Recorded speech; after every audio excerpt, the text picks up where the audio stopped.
Behind the cage. Dash to his right and wraps it around to the goal. Lovo, O'Reilly over the top. Roy ready. Shot and score. Gets around Weed. Off the bounce. Shot and a score. Wow. Levine with some speed. Levine fakes a pass. Levine all the way is going to fire and score. Up top, Druin. He wants a shot and he's got it. Wow. Meanwhile, Arbusto. One-handed shot is up and in with an extra man. Bouvier sniping top corner. Sophomore goes back to it. Etso turns and scores. Now inside of 4 minutes. Who's the man? Spellman's the man. That's who. Clark on the run. Shot and score. Meanwhile, Durkin to the cage. Shot and score. Chase. Extra feed. Shot and score. Game over.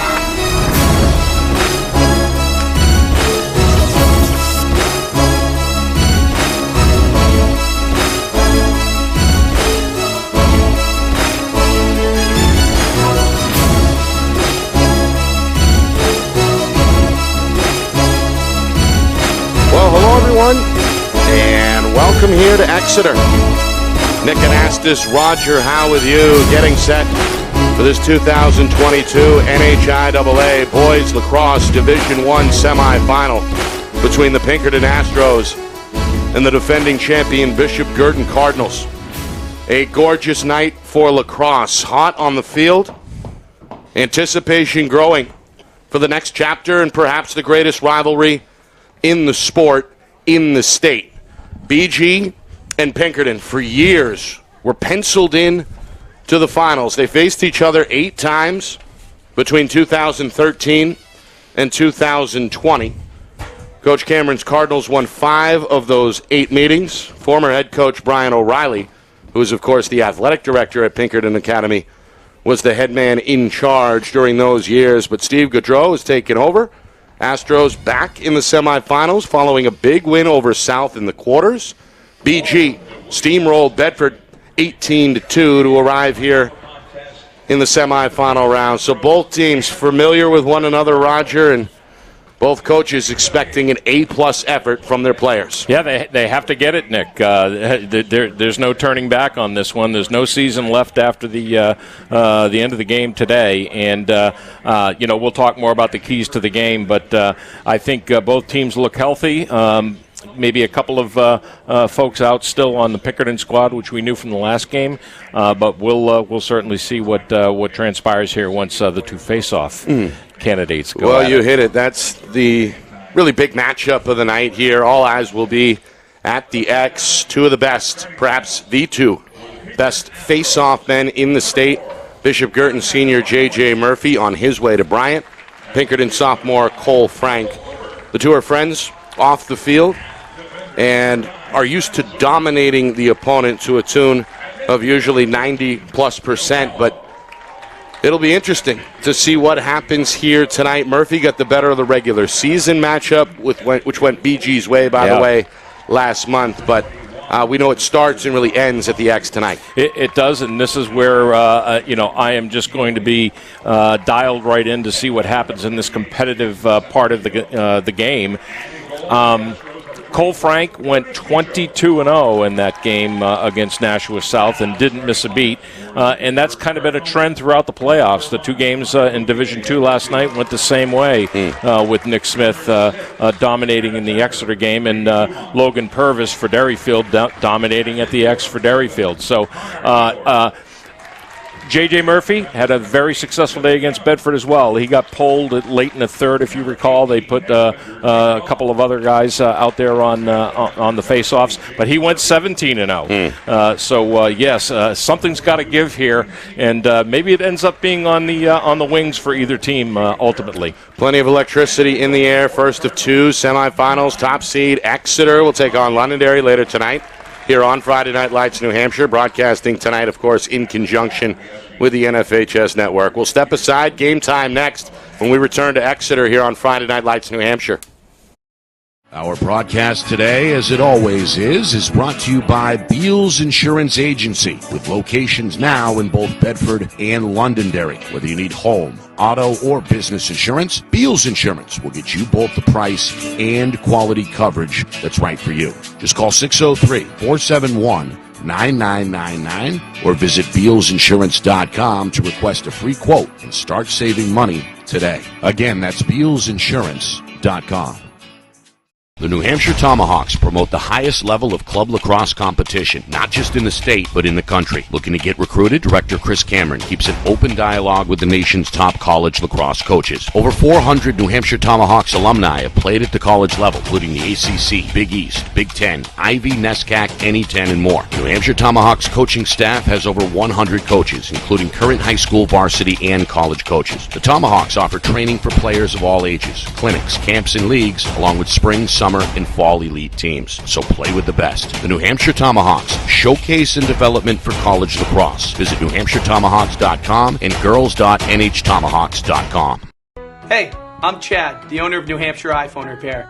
We're New Hampshire's most trusted and affordable repair shop for your iPhone, iPad, iPod, and even Android needs. Don't worry, we're affordable, reliable, and we back our parts with a lifetime warranty. And you know what the best part is? No, what? We can repair your phone while you wait. I know, that's why I'm here. Oh, I know, Mrs. Green. Here's your iPad, good as new. Bring your phone into New Hampshire iPhone Repair today.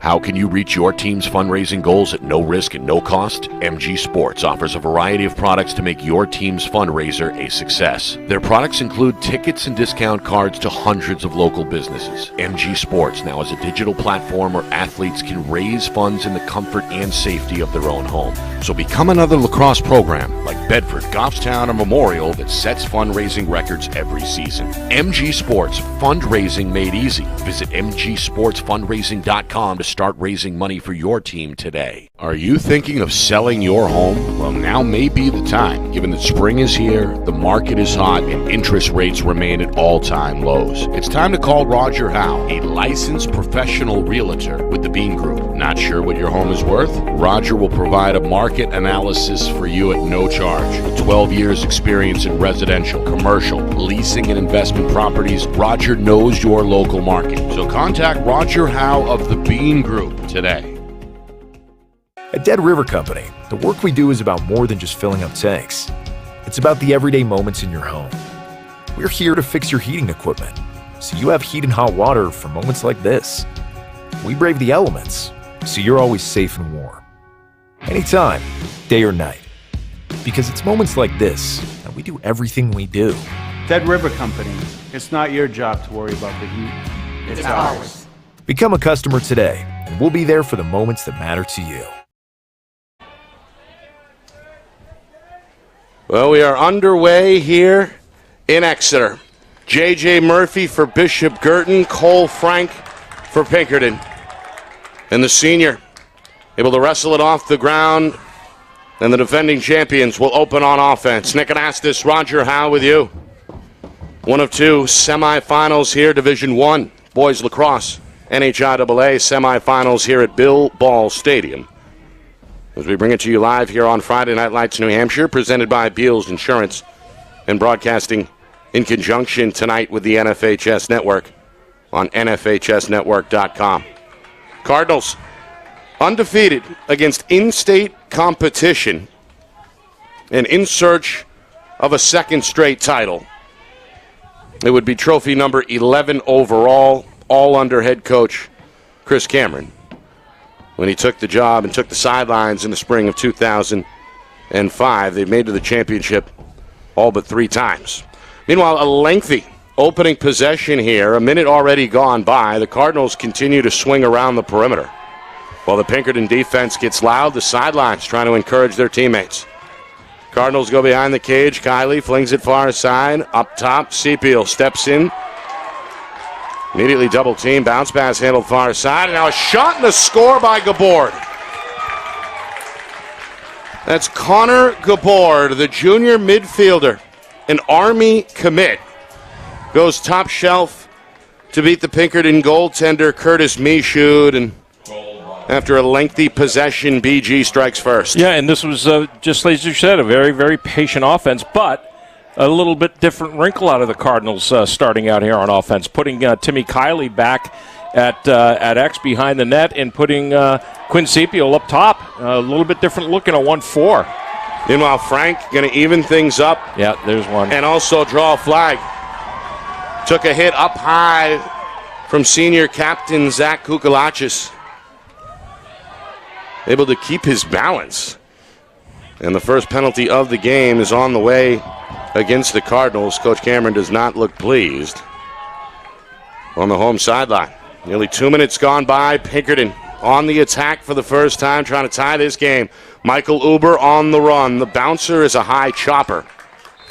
Ends up rolling harmlessly out of play, and we'll now hear from the officials for the first time. 4 veterans on the scene tonight, led by crew chief James Riley, who is going to send Kukalakis to the sideline, and the senior now about to take a knee in the penalty box. So the first EMO either way coming as Pinkerton looks to tie the game with just over 2 minutes gone by. Yeah, and I think they got lucky there, in my opinion. That could have been called a cross-check because he got him up around the head, but they chose to hold. So a 30-second penalty. Joey Gallo been in and out of the lineup this season. He's behind the cage for Pinkerton. Same thing with this kid, senior Riley Spellman. Takes a long shot, got jammed up on the release. Pinkerton will keep it. Yeah, Nick Dahl got a piece of that as Spellman released it. Astros put up 15 in the win over Nashua South and looked good in the process. Played perhaps their best game of the season. Nice. Here's a cut out in front. A big hit is going to negate the shot. That's Alex Dunsmore, one of these senior captains, going to play locally for St. Anselm at the NCAA level. Big hit fired up the sidelines, and the Cardinals get the ball back. Yeah, very good hit, and that's how you want to play it here early on. Meanwhile, Dunsmore trying to find a hole in the defense, and does. Divides a couple of players at midfield. A good split dodge for the clear, and the Cardinals back on the attack. Took over a minute 20, minute 23 for the shot to open up. The patience paid off. Gabord, his name already in the scorer's book. Cardinals look for another. They go back behind the net. Here's Kiley. Far side Gabord, up top for Bouvier. Connor the junior. Interesting they're staying in that set, too, Nick. 1-4. We didn't see a lot of that out of them this season. Meanwhile, Quincipio goes backdoor. Kylie, tough catch. No. Finish goes off the side of the cage. Michoud with a diving snatch behind the net. Max effort there by the junior goaltender. Let's get the Pinkerton fans excited. As you can imagine, the loyalty split here at Bill Ball Stadium. The fans from Derry in their red and white off to our right, cheering on Pinkerton. BG's fan base here to our left. Meanwhile, look at this. Michael Uber from deep, maybe 15, 16 yards out straight away. The sniper is heard from here with 4 minutes gone by as he ties the game at 1. Yeah, I think Connerty there was keeping his eye on Zern because he knows Zern will fire away. Instead, he turns and passes to Michael Uber, and as they reset, I think, again, he took his eye off it, and a good blast. That was Druin-like. Came in with speed, for sure, and, well, we know how good Uber can be, how dangerous of an attackman he is. Meanwhile, something going on here. Well, just to evidence the point, I think that shot may have ripped a hole in the net. Well, if you recall, when we were here earlier in the season, that same goal in net they had to patch up.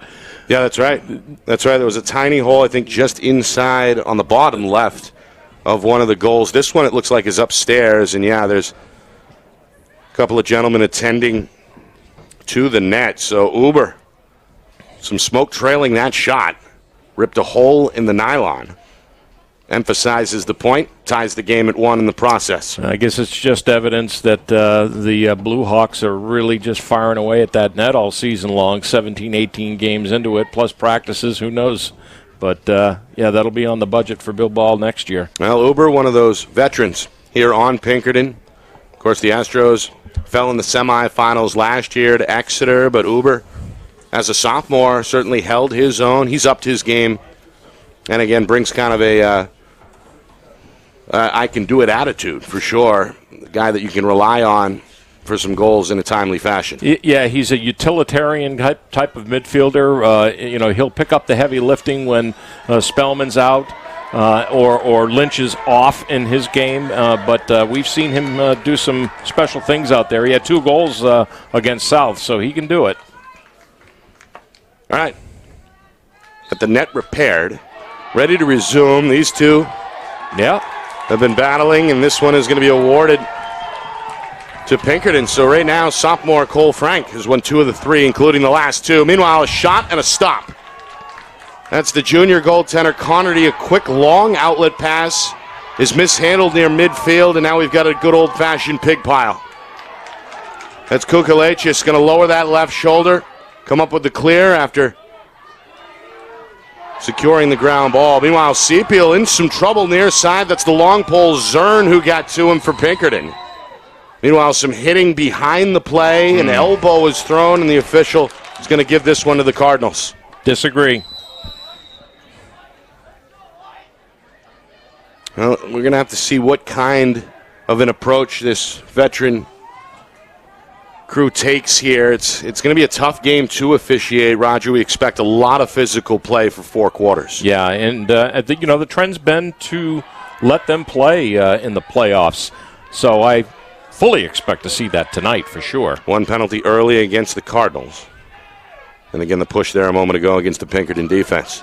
5 minutes gone by, game tied at 1. Pass broken up. Zern able to poke it loose overhead. It's tracked down, though, by Cardinal sophomore Brady Dumont, who had quite the third quarter against Bedford. Sepiel misfires.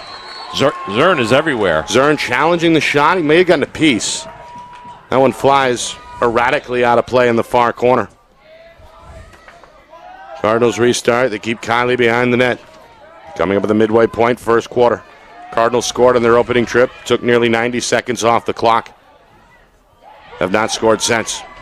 Kylie drops the pass. Gabor going to swing it back up top. Bouvier cycles it near side again. There's Zern in the passing lane. Knocks it down and then picks it up for Pinkerton. Now he lost it. Looking for help near side, and he's got it. his teammate Braden Bork to the rescue. Bork goes back to the middle of the field. A couple of Pinkerton poles are going to play keep away here. It gets back to Zern. Zern looks over the middle. He's got the freshman Matt Morrison. Morrison, though, closed out quickly. Good play by Alex Dumont, the sophomore, to break it up for BG, but in the end, the Cardinals awarded the ball after the whistle. Pinkerton looking for their first lead as we move inside of 6 minutes here, first quarter. Good action here. Like it. Good tempo early. Both teams laying some lumber as well. Meanwhile, this is Lynch. Had 5 goals in the win over the Purple Panthers. That may or may not have been the first time he's touched it here in this first quarter. Meanwhile, the dangerous Michael Uber had his eye on the cage for a moment, goes back up top, and now downhill comes Colby Gagnon. Going to spin middle. The bouncer is wide. It's backed up, though, by nice. Gallo. Wraparound shot is wide.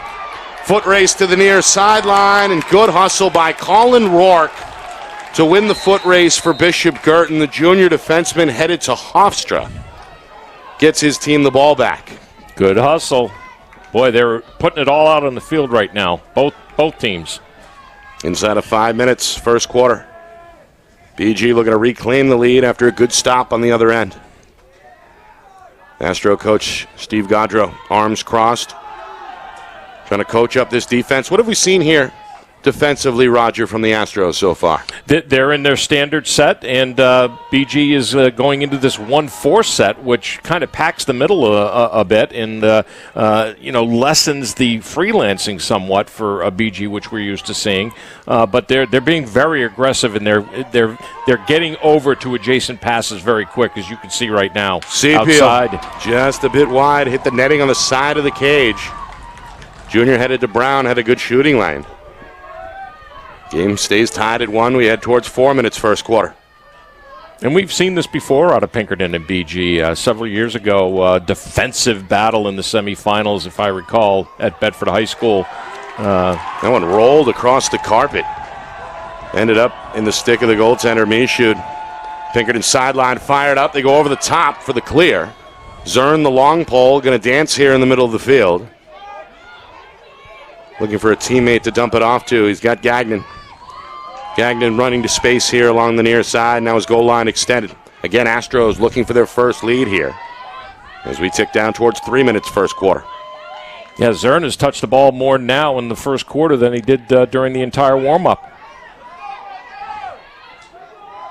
One of their better overall players. He's a senior, too. He doesn't want to leave this behind. He wants to leave it on the field. Both teams. Good luck. Looking to extend, both team seniors hoping to extend their careers here. One more game. Cardinals forced the turnover. Dunsmore going to weave his way down the middle across the 50. Set up the number 2 seeded Cardinals again on the attack. BG, a 16-2 regular season. The 2 losses, both out of state. On the road at Staples and then at Acton Boxborough. They wrapped up the regular season with 3 straight wins and again scored the first 11 goals of the contest in the quarterfinals against Bedford on their way to an 18-2 win back on Saturday. But both teams coming in hot. Near side, Kiley, the jump shot that sails wide. And again, the fan base is heard from here. The Pinkerton crowd been very active here in this first quarter. Like the fact that it's tied. It's been tied since around the 10-minute mark, so we've had about 8 minutes of scoreless action here as we head inside the final 2 minutes of this opening quarter. Yeah, and this is an interesting situation here with the Cardinals. 2-man game sets up a Bouvier shot from the wing that goes wide. And I think they're trying to get the left-handed sharpshooters, Bouvier and Dumont, in spots where they are very successful, i.e. Dumont in the last game against Bedford. I think he had 3 goals right from that spot right there, to the goalie's left side. So this is what they're rotating off of by the looks. He scored 3 straight in the third quarter, all from the spot he's at now, near side about the 20-yard line. Going to catch it here about the 15. Wide fire and snipe again. Wow. Right on cue. Goes over the right shoulder of Michoud, back post. This kid's got a sniper eye for sure. BG retakes the lead 2-1. So what's happening here also is that they're just letting Timmy Kiley, just play his game behind with no coverage at all in hopes that they can get some doubles on the sides. And Dumont says, bring on the doubles all you want. I'm going to snipe and pluck a chicken here. And there it was. I mean, we've seen that so often with him in the last 2 years. Meanwhile, Pinkerton's Cole Frank nose to nose here with his mentor, J.J. Murphy. Frank looking for a third straight win. The sophomore going to dive, roll. Oh, man. And then Morrison, the freshman, takes over. Pinkerton wins another at the X. And have now won 3 of the 4. I can count on one hand how many scrums we've seen with J.J. Murphy this year. That was good. That was really good. Meanwhile, Lynch hoping to find some daylight, being smothered by Rourke. Somehow escapes, and what do we have here? A timeout. Got to be, Pinkerton. Timeout, Pinkerton. Astros want to talk it over. First charge timeout either way here. It comes with just inside of a minute to go in this first quarter. 2-1, Bishop Guertin. Wow, and I'm getting tired already. I need to get some water out here, and my tongue is going to go dry. Yeah, it's been nonstop action so far. And despite trailing by a goal, I think Pinkerton feels pretty good about the first 10, 11 minutes now. Oh, they got to. I mean, they're up on faceoffs 3-1 already, and that's a coup. That's something to be said. I like what I'm seeing on both sides of the ball right now, and certainly we are not used to seeing Bishop Guertin get back in the defensive zone and have to play some real defense and fight for the ball. And I got to tell you, the Astros, they've had an up and down season, as we talked about all season long. But I'm telling you, they have come here to fight and scrap. And if they've done anything right since the South game in their practices, it's clear that they have worked on their defensive structure, and they have worked on ground balls, and that's a big, big deal. Well, both teams have played it physically and have really given this growing crowd a pretty good show here in this first quarter. We expected a large gathering. We've got one. Folks still coming in from the parking lot. Of course, it's the first of 2 semifinals here at Bill Ball Stadium in Exeter. The Blue Hawks are the top seed. They'll take on Londonderry as Exeter looks to get back to their second straight Division I championship game. Should be a good one. All right, out of the timeout. See what Coach Gaudreau has up his sleeve here. Pinkerton's going to pass it around the perimeter. Watch for the pop off the crease with Spellman, number 17. Uber to his left. Dunsmore, the defender. Back now for Gagnon, going to take his spot here on the near side wing, just in front of the Cardinal bench. Coach Cameron waving his right hand, trying to direct the defense. Gagnon gets the step. They look in the middle. Oh, bouncer from Spellman. Got it on off. a turn and fire, swallowed up by Connerty, and a great outlet pass. Hits his man in stride down the middle. Look near side, Sepio looks for the split dodge. Jump shot is up and in. Quinn Sepio, the junior on his way to Brown, has made a big impact this season. Scores for the first time here with just 10 seconds remaining to give the Cardinals a 3-1 lead. And this is something you cannot afford to start getting into the habit of doing today against the Cardinals. You can't afford to have a good offensive possession, put pressure, win faceoffs, and then give up on transition. That's just totally deflating, and you got to stop that trend right now. Meanwhile, Murphy couldn't locate it. Still up for grabs. Far side, Lynch now with the inside track for Pinkerton. He's got time. Shot, though, is high at the horn.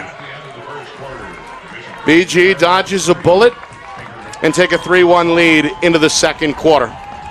The action has been end-to-end here through 12 minutes. Good lacrosse here in the semifinals. Right back to Bill Ball Stadium in just a moment. You're watching the 2022 NHIAA Boys Lacrosse Division I semifinals right here on Friday Night Lights New Hampshire in conjunction with the NFHS Network.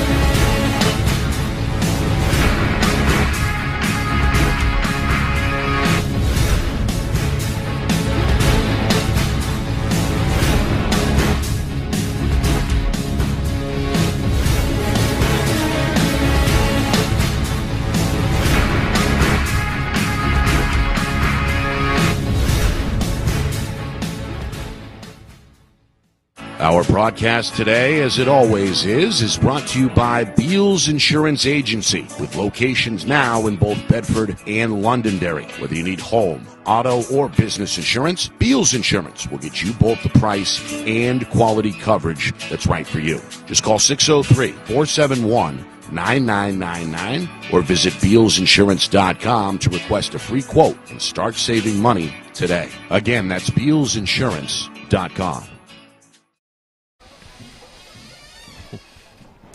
All right. Start of the second quarter here in Exeter. Nick Anastas, Roger Howe with you. 2022 NHIAA Boys Lacrosse Division I semifinals here on Friday Night Lights, New Hampshire, presented by Beals Insurance in conjunction tonight with the NFHS Network and live on NFHSnetwork.com. First of two semifinals, top-seeded Exeter, number 4 Londonderry. Tangle later tonight, 7:15 Eastern. This one has drawn a crowd, nearly a sellout. Stands about 3/4 or so full. And again, a gorgeous night for lacrosse. Temperature right around 80 degrees as we enter the second quarter. BG, a 3-1 lead.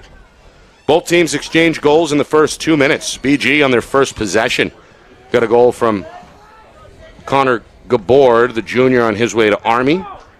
A moment later, though, Michael Uber tied the game on a deep shot from straight away for Pinkerton. And then in the final minute 30, Roger, BG gets 2 and they lead by 2. Brady Dumont and then Quinn Sepia with just 10 seconds left.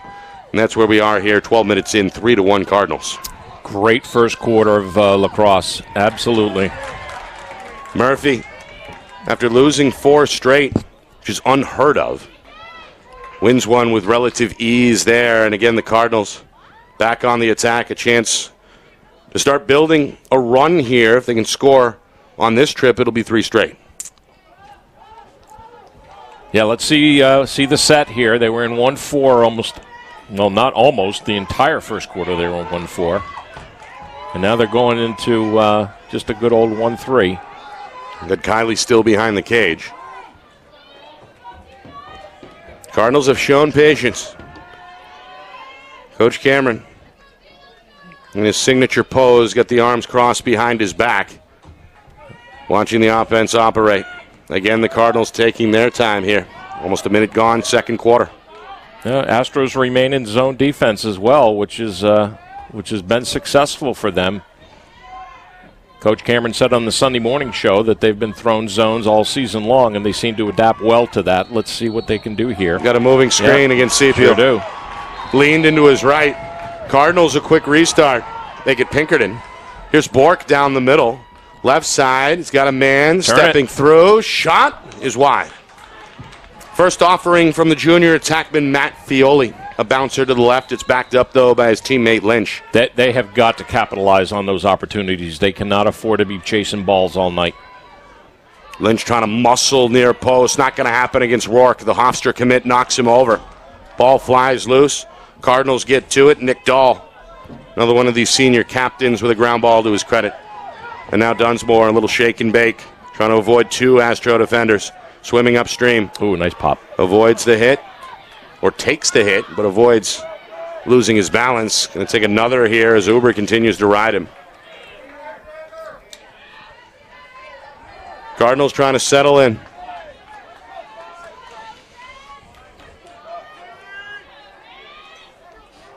Again, BG 1 goal in the first minute and a half, and then 2 goals in the final minute and a half. In that first quarter, now 2 minutes in, second quarter. So it's been kind of streaky, I think.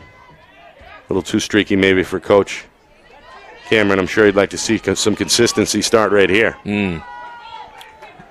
But this is why he's running Timmy Kiley behind, in hopes that they can move the ball quickly enough on the perimeter and get the backside open for Timmy, who can sneak in. And they're doing it pretty good, but there it is. Oh, nice. Michoud ready.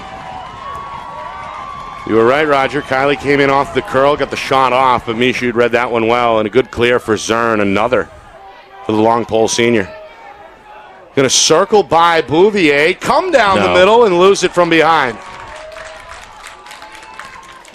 Boy, if I'm Coach Godrow, I want the ball back now, and I'm going to call a timeout. They got to slow down. The Astros they don't want to go down big, but they don't want to be making mistakes like they are. Here's the trailer. Pulls the trigger on a step down. That's Robert Canaway III, the junior midfielder. Misfires by a few inches, goes high. Meanwhile, Coach Cameron going to shuffle the cards again with another personnel change. How is that guy playing D-mid when he's got a rifle like that coming out of his stick? Wow. He's an athlete, as we know, a member of that Cardinal basketball team. Yeah, for sure. Got regular minutes for Coach Fisher off the bench this past winter. Okay, so now the Cardinals go back in 1-4 again. This is kind of considered a zone breaker when you can move the ball through and hope that they forget about the middle. That shot not going to happen. Michoud, another save. Dumont with perhaps an early trigger there. Yeah, but you know what? That's okay. You're okay with it? Yeah, I'm okay with that because he had an open shot there. He just didn't place it well. Meanwhile, Michoud in trouble, hit from behind, and flags fly from every direction. The goaltender somehow still survives with the ball. Another flag is going to fly, and now the play is whistled dead. We've got, I don't know why, a lot of laundry to sort through here as the officials get together. Yeah, got at least a hold and a slash from what my count looks like. Cardinals took one 30-second penalty in the first quarter. That's been it so far until right now. Yeah, let me read this from the box.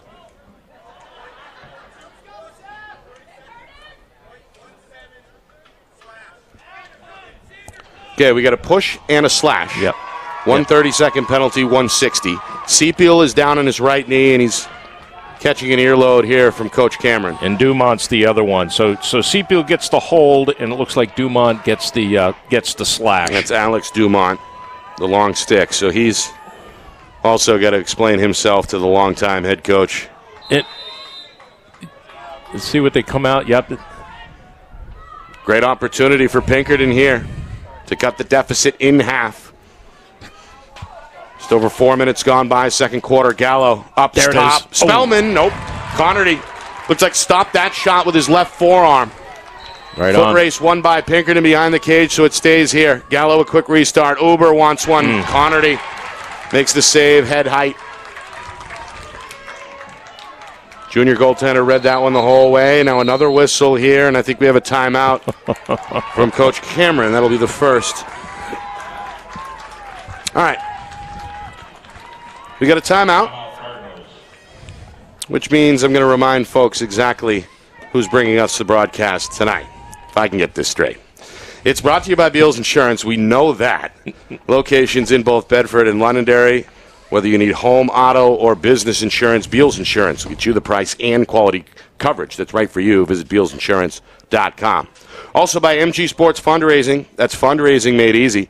MG Sports Fundraising is the official fundraising partner of Friday Night Lights New Hampshire. Visit MGSportsFundraising.com. Start raising money for your team today. By New Hampshire iPhone Repair. It's done while you wait, and it's backed by their lifetime warranty. Now with 6 locations in southern New Hampshire and on the Seacoast, visit NHIPhoneRepair.com. By the New Hampshire Tomahawks, showcase and development for college lacrosse. Visit NHTomahawks.com and also girls.NHTomahawks.com. By the Dead River Company, a full-service heating provider committed to keeping New Hampshire warm with propane and heating oil. Learn more at deadriver.com. And finally, by the Bean Group and Roger Howe Real Estate, your local professional for all types of real estate, residential, commercial, leasing, and investment properties. Call 603-247-1583. My mistake, Roger. We are not broadcasting in conjunction with the NFHS Network tonight. We will be, of course, on Sunday, with our triple header, championship Sunday triple header 3 games, all on the boys' side. The D3 contest kicks off at 2:30 Eastern. The D2 championship between Derryfield and Portsmouth comes your way at 5 o'clock. And again, the D1 final is at 7, right? Or 7:15? 7:30. Yeah. So really prime time. Under the lights here in Exeter. So again, Sunday, triple header, all brought to you here on Friday Night Lights, New Hampshire by Beals Insurance, and we will be broadcasting then in conjunction with the NFHS network. I have hoped for a number of years that NHIAA got it together and put all 3 divisions on one day in one location. And they've done that this year. Yeah. And I love it. Great for the fans, great for the media. Great for the sport. Yeah.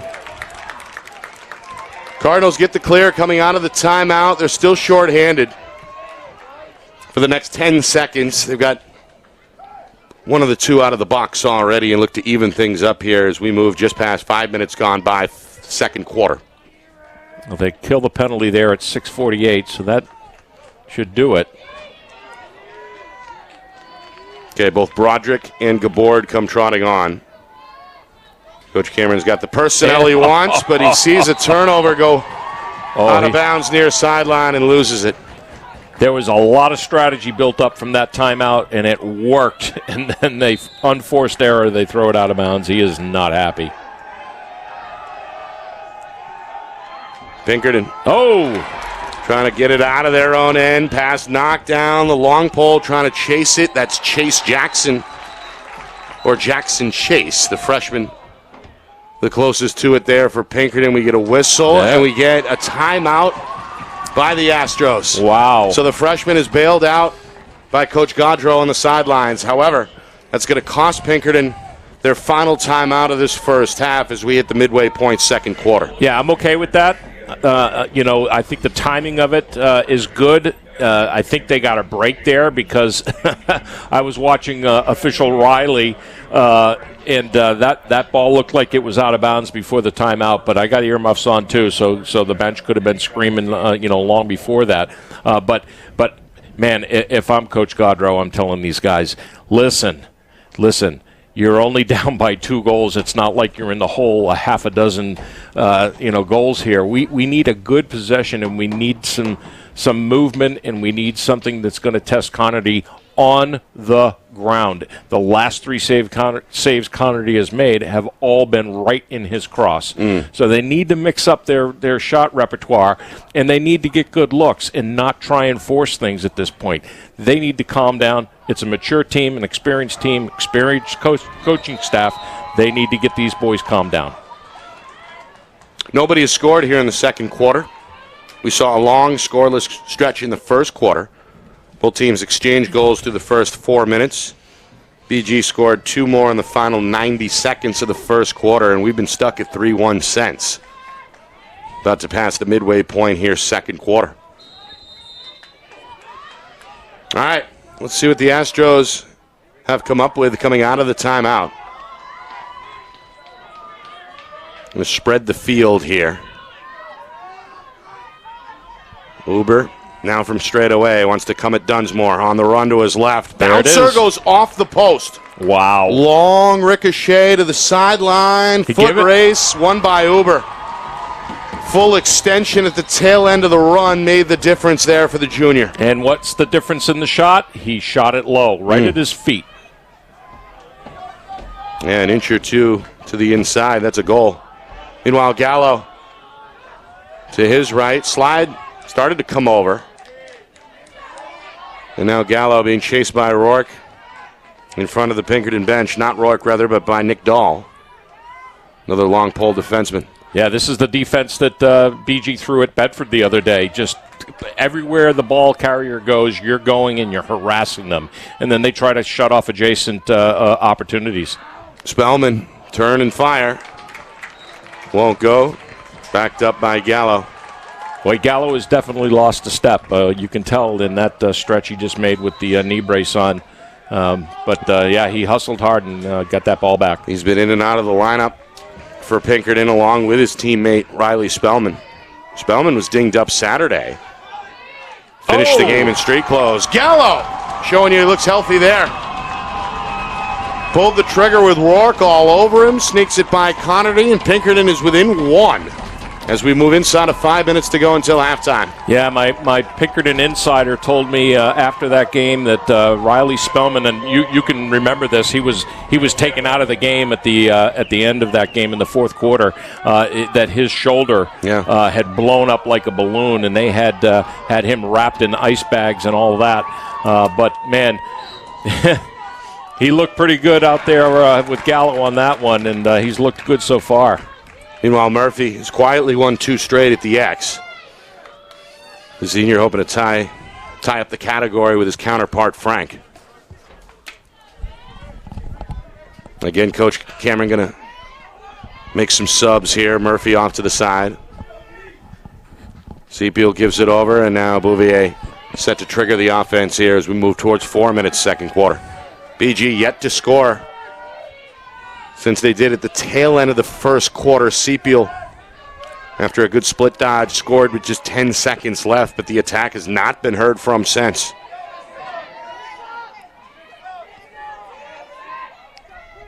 Dumont, far side. Bouvier thought about it. Up top, Sepiel.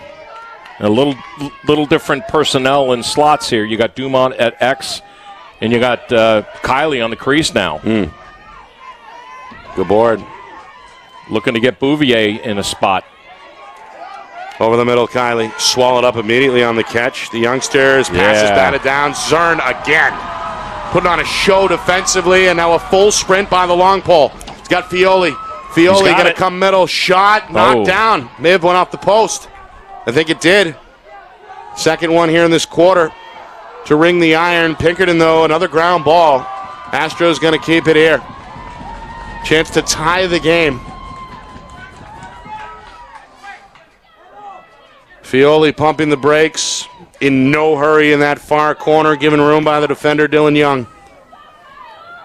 Boy, that zone defense was really effective there in collapsing on Kiley down the other end. They hit Spellman on the run, forced to give it up quickly. Uber not quite ready, and in the end, Cardinals get to it. Young with a good play, trying to survive the crowd. And in the end, it's Young himself who clears it. Good play by the junior, and now we get Coach Cameron's second and final timeout here with just inside of 3 minutes to go until halftime. Coming up at halftime, we'll take a complete look back at the first half. Full recap, stats, highlights, and analysis, plus a preview of Game 2, the second semifinal coming your way here on Friday Night Lights, New Hampshire, between Exeter and Londonderry. That's coming up at halftime. Astros have hit the post 3 times, and I think that they really needed that transition goal just then. I would have loved to have seen this place go nuts with that third tying goal and to relieve a little bit of the pressure off the Astros, thinking that, they need to do it all here. There's still a lot of time left in this quarter, but I like what I'm seeing out of that zone defense on the other end by the Astros, and it's becoming effective. Watch what Coach Cameron does to move different personnel around in different slots there to get them into their shooting zones. But already we've seen that one change with Kiley being put on the crease. They throw Dumont back at X behind, and that leaves the other left-handed sniper Bouvier right where he wants to be. So if they're going to stay in that set, let's watch what they do with some skip passes and see if they can't bring those wings up and get some long passes through the box. Meanwhile, Coach Gaudreau has got to be pleased with the defense's effort here in this first half. Oh, absolutely, and I think he's taken a page out of Brian O'Reilly's playbook from several years ago. I started to allude to that, and that I believe it was a semifinal game. Might have been a final game, actually, but it was a very low-scoring game ultimately, and it was because of zone defense against Bishop Guertin. These two teams met in 8 straight championships between 2013 and 2019. Again, the Cardinals won 5 of the 8. Although Pinkerton won 3 of the last 5 prior to the COVID-19 situation, which canceled the 2020 campaign, as we know. Shot! And score. There's that sniper, Roger, the other. Waiting in the wing on the far side. That's Connor Bouvier. The junior's got his first goal BG with their first score of the quarter. They rebuild that 2-goal lead at 4-2. Man, I am on a tear this playoff season. I have been sniffing these offensive goals out, whether it's Division II or Division I. But there it is. I mean, you can see what they're trying to do offensively against that zone, and this is what keeps things active and interesting. Meanwhile, Murphy, his third straight win at the X. We saw Frank win, 4 of the first 5. The last 3, though, have gone to the senior. Cardinals trying to build momentum as we hit 2 minutes to go, second quarter, looking for their largest lead. Astros hoping to rally here for a stop. Looks like a couple of the second midfielders are on for BG as well. You got Connor Hughes out there, along with Young. Caleb Young, not to be confused with Dylan Young, who got that ground ball a moment ago. Meanwhile, Sepiel off the pick, near side. Off the crease, shot and score. Off the corner, it's Kiley. Well, Cardinals starting to use some of their options here. Kiley, not heard from until now. The Bedford native makes it 5-2 BG. Yeah, this is all because of the pick up top. So BG brings a crease player up. There's a pick off the top. It brings the defender over, and that leaves Kiley in a spot where he's one-on-one in the 3x3 as they come across goal line extended. That's a smart play. And this is, I think they've wanted to try to do this from the start with putting Kiley behind Nick, and they're back to doing that. Now, Kiley starts off on the attack side here. Meanwhile, Murphy, 4 in a row at the X. So the Cardinals go scoreless for over 9 minutes in the second quarter, and then they pump 2 goals in within 52 seconds. Yeah, and it's all because of the formations they're doing against this zone. They're changing it up. They're not keeping it static, and I like what I see. This is some good nuts and bolts stuff out there by the Cardinals. They've scored 2 straight on 2 straight possessions, both following Coach Cameron's second timeout. We are inside of 1 minute now remaining in this first half. Cardinals trying to close out the second quarter on a high note. Gabord with a laser about an inch too high. Sails over the crossbar. It's backed up, though, by the Cardinals. So clock ticking down to 40 seconds. So Bouvier back on the crease, and Dumont on that far snipe side. Sepiel up top. Nowhere to go. Forced out by the defender Morrison. Back near side for Gabord. Inside of 30 seconds. Sepiel floats one far side. Dumont thought about it. Goes behind the cage instead. Kiley changes direction. Back to Dumont. The sophomore winds and fires. Tough angle shot. Sails by the ankle of the goaltender Michoud, out of bounds with just inside of 19 seconds. Yeah, that may be another reason why Kiley's behind, because he's so quick and he can pivot so quickly, like when he's dodging from up top, that the shifting of the zone needs to happen quickly as well. Oh! Pass middle, there's Broderick. Finds some space in the slot. The pass on the money. And the sophomore does the rest. Catch and fire makes it 6-2. Another end-of-quarter explosion by the Cardinals. They push their lead to 6-2. Largest gap so far with just 6 seconds to go in this first half. This is literally commonplace in the playoffs. We're seeing these last-second goals, and it's just amazing how dialed in some of these players are at times. But that was a great play off the crease, and we call that a rolling crease with 2 guys just going east, west, north, south, and there's the opening. Murphy's going to have to hurry. Near side, shot low from Sepiel and wide, out of play, and that will do it. Bishop Guertin, they're heard from loud and clear in the final 2:20 as they score 3 times and lead by their largest gap, 6-2 at halftime over Pinkerton. Cole Frank comes up dry in the second quarter. That was a big, big deal right there. To win 4 straight, you're letting the Cardinals get back into their routine of, make it, take it. And, that was the difference there. They moved offensively a little better that quarter. So, well, I think both coaches probably have some things to talk about. Both teams did some things well in that first half, and both teams, I think, had some room for improvement in some areas, right? To hold Bishop Guertin to 6 goals in a half isn't too shabby based on their reputation this season so far. I liked what I saw out of that zone, but they got to figure out where those changes are coming from and maybe react a little differently and a little quicker on defense.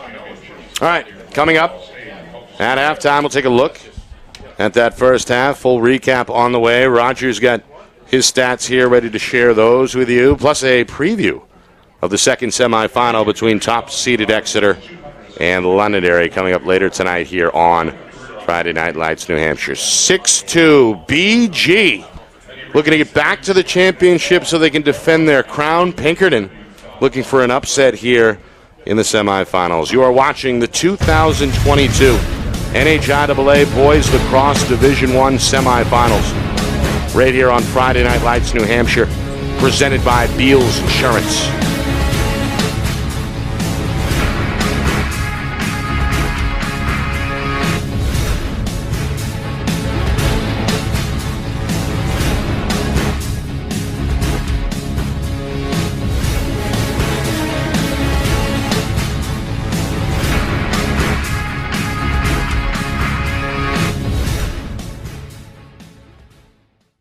Our broadcast today, as it always is brought to you by Beals Insurance Agency, with locations now in both Bedford and Londonderry. Whether you need home, auto, or business insurance, Beals Insurance will get you both the price and quality coverage that's right for you. Just call 603-471-9999 or visit BealsInsurance.com to request a free quote and start saving money today. Again, that's BealsInsurance.com. The New Hampshire Tomahawks promote the highest level of club lacrosse competition, not just in the state, but in the country. Looking to get recruited? Director Chris Cameron keeps an open dialogue with the nation's top college lacrosse coaches. Over 400 New Hampshire Tomahawks alumni have played at the college level, including the ACC, Big East, Big Ten, Ivy, NESCAC, NE10, and more. The New Hampshire Tomahawks coaching staff has over 100 coaches, including current high school varsity and college coaches. The Tomahawks offer training for players of all ages, clinics, camps, and leagues, along with spring, summer, and fall elite teams. So play with the best. The New Hampshire Tomahawks, showcase and development for college lacrosse. Visit NewHampshireTomahawks.com and girls.NHTomahawks.com. Hey, I'm Chad, the owner of New Hampshire iPhone Repair. We're New Hampshire's most trusted and affordable repair shop for your iPhone, iPad, iPod, and even Android needs. Don't worry, we're affordable, reliable, and we back our parts with a lifetime warranty. And you know what the best part is? No, what? We can repair your phone while you wait. I know, that's why I'm here. Oh, I know, Mrs. Green. Here's your iPad, good as new. Bring your phone into New Hampshire iPhone Repair today. How can you reach your team's fundraising goals at no risk and no cost? MG Sports offers a variety of products to make your team's fundraiser a success. Their products include tickets and discount cards to hundreds of local businesses. MG Sports now has a digital platform where athletes can raise funds in the comfort and safety of their own home. So become another lacrosse program like Bedford, Goffstown, or Memorial that sets fundraising records every season. MG Sports, fundraising made easy. Visit mgsportsfundraising.com to start raising money for your team today. Are you thinking of selling your home? Well, now may be the time, given that spring is here, the market is hot, and interest rates remain at all-time lows. It's time to call Roger Howe, a licensed professional realtor with the Bean Group. Not sure what your home is worth? Roger will provide a market analysis for you at no charge. With 12 years experience in residential, commercial, leasing, and investment properties, Roger knows your local market. So contact Roger Howe of the Bean Group today. At Dead River Company, the work we do is about more than just filling up tanks. It's about the everyday moments in your home. We're here to fix your heating equipment, so you have heat and hot water for moments like this. We brave the elements, so you're always safe and warm. Anytime, day or night. Because it's moments like this that we do everything we do. Dead River Company, it's not your job to worry about the heat. It's ours. Become a customer today, and we'll be there for the moments that matter to you.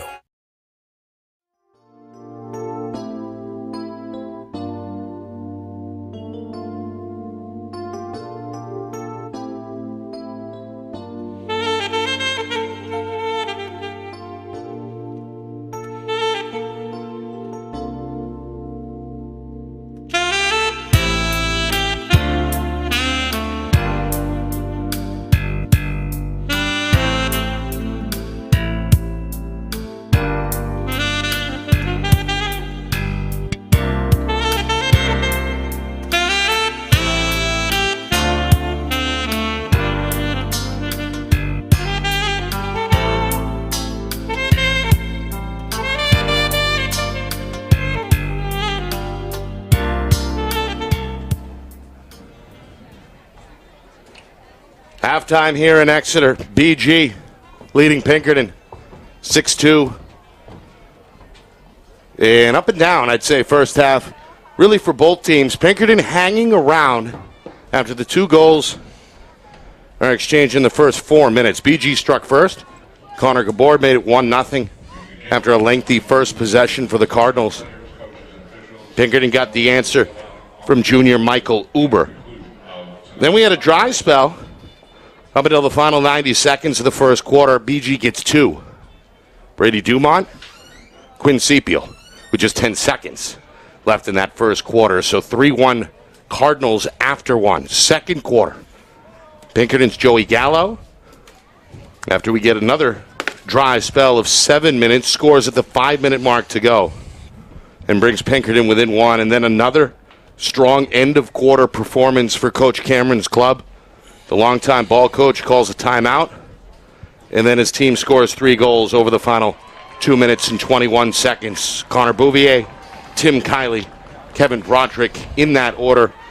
Broderick's final goal coming with just 6 seconds to go before halftime. And the Cardinals set to begin this second half with their largest lead on the board at 6-2. Yeah, and give it to Broderick. Give it to that young man. In a matter of 2 shifts, he puts up 2 points.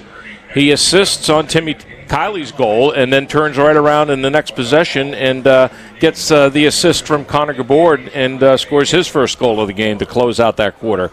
So, you know, I've said it before, I like the X's and O's that I'm seeing on any field, but today especially with the strategy that these 2 coaches have put into effect with, like I said during the first quarter, I don't recall seeing Bishop Guertin go into 1-4 at all this season, and you know, they must have expected something coming out of that zone, you know, or that's what Pinkerton was going to throw at them this time around.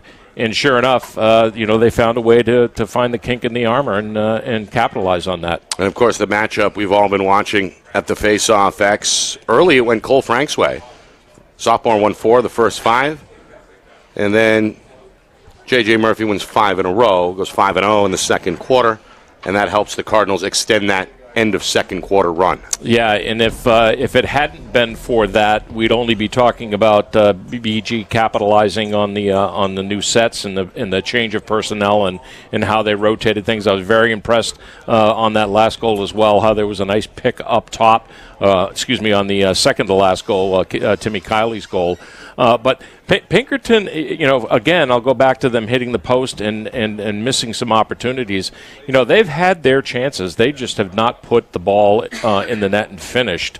And we might be talking about a tie game right now if they had done that and had capitalized on the opportunities they had. So, all right, Roger, what do you see here for adjustments, if any, in the second half for each team? With Coach Cam, it's always a rodeo show. I mean, he could come right out and go back into the old 2-2-2 he used to run with a lot of dodging it down the alley, which has been non-existent in this first half from him, and that's what I would expect to see. You know, a little more freelancing out of the Cardinals, and I expect Pinkerton to stay in zone. I think that they looked good in the zone, and of course, Zern was just all over the place coming through that zone and seeing opportunities to create transitions. And I think the Astros need to keep on with that. Yeah. If Colt Frank can't figure out J.J. Murphy, anything's up in terms of how they run that offense, because they could be just, pounding it down the throat. Of course, later on we get top-seeded Exeter taking on Londonderry here on the Blue Hawks home field. Both teams vying for a spot in Sunday's championship game. Part of 3 title matches will bring your way beginning at 2:30 with the D3 final. The boys' D2 championship is at 5, and then at 7:30 comes the D1 heavyweight match. Nick Anastas, Roger Howe with you. Live here on Friday Night Lights, New Hampshire. Presented by Beals Insurance. A good crowd tonight. One of the best nights, really, of the spring as well. Temperature around 80 degrees when we faced off at 5 o'clock Eastern. All right, Pinkerton. Looking for a spark here, I think, early in this third quarter, Roger. Trying to give their followers some kind of a sign that they're ready to fight here in this second half, and a first goal would go a long way. Well, they're going to get the first crack at it. Murphy with a violation, a technical win there for Frank.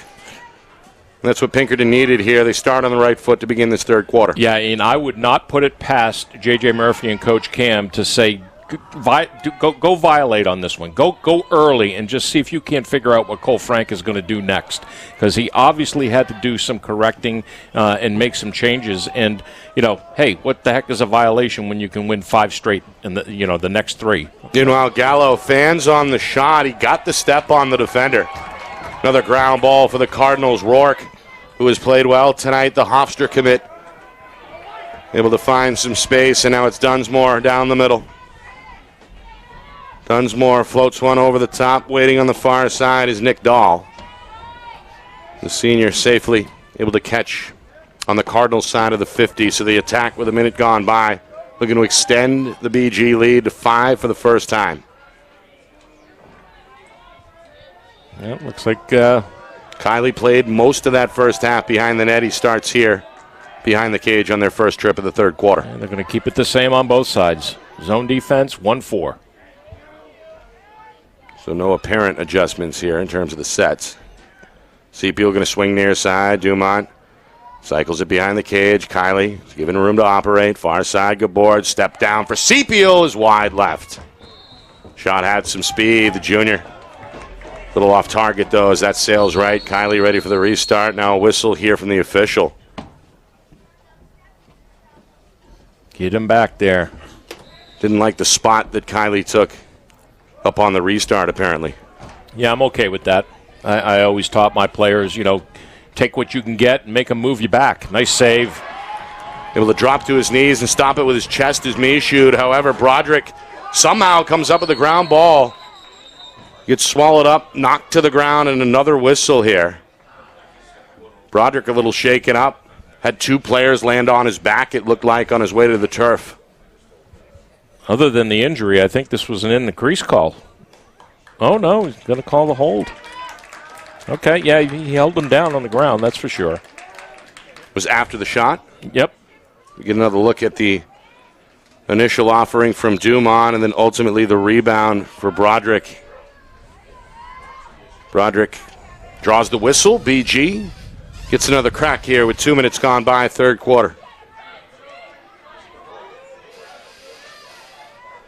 Kiley, again, he's been allowed room by the defense, Roger, to basically roam free behind the cage. Well, the hope is that if you can move this ball quickly around the perimeter or even see a good skip back right door. There, Kiley finishes. That's what I mean.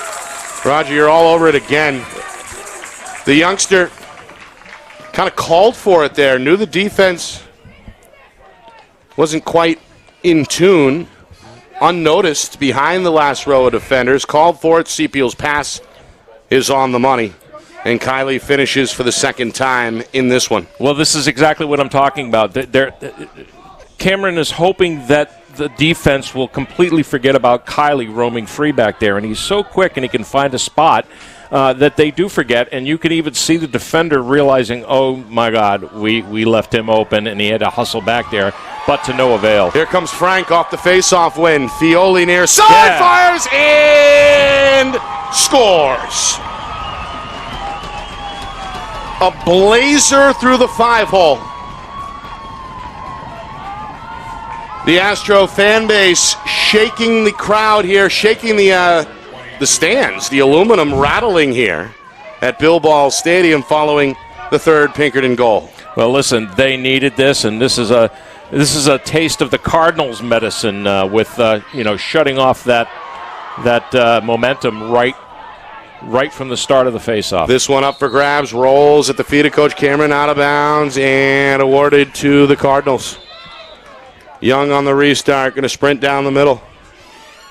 BG looking for a response. A 7-3 lead on the board now, 3 minutes gone by, third quarter. Well, signs of life out of the Astros.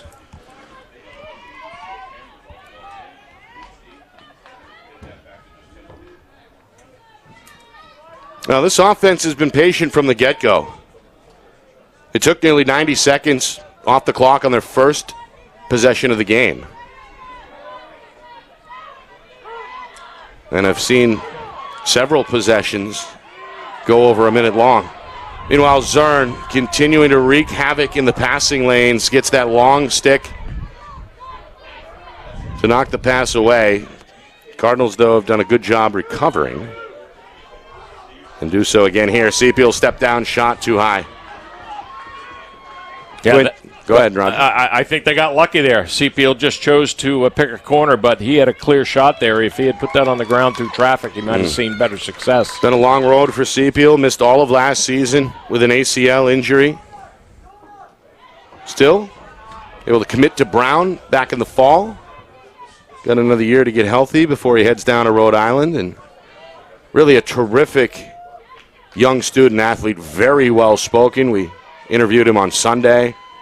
Good head on his shoulders, and has had been really a big impact on the Cardinals since coming back from the injury this season.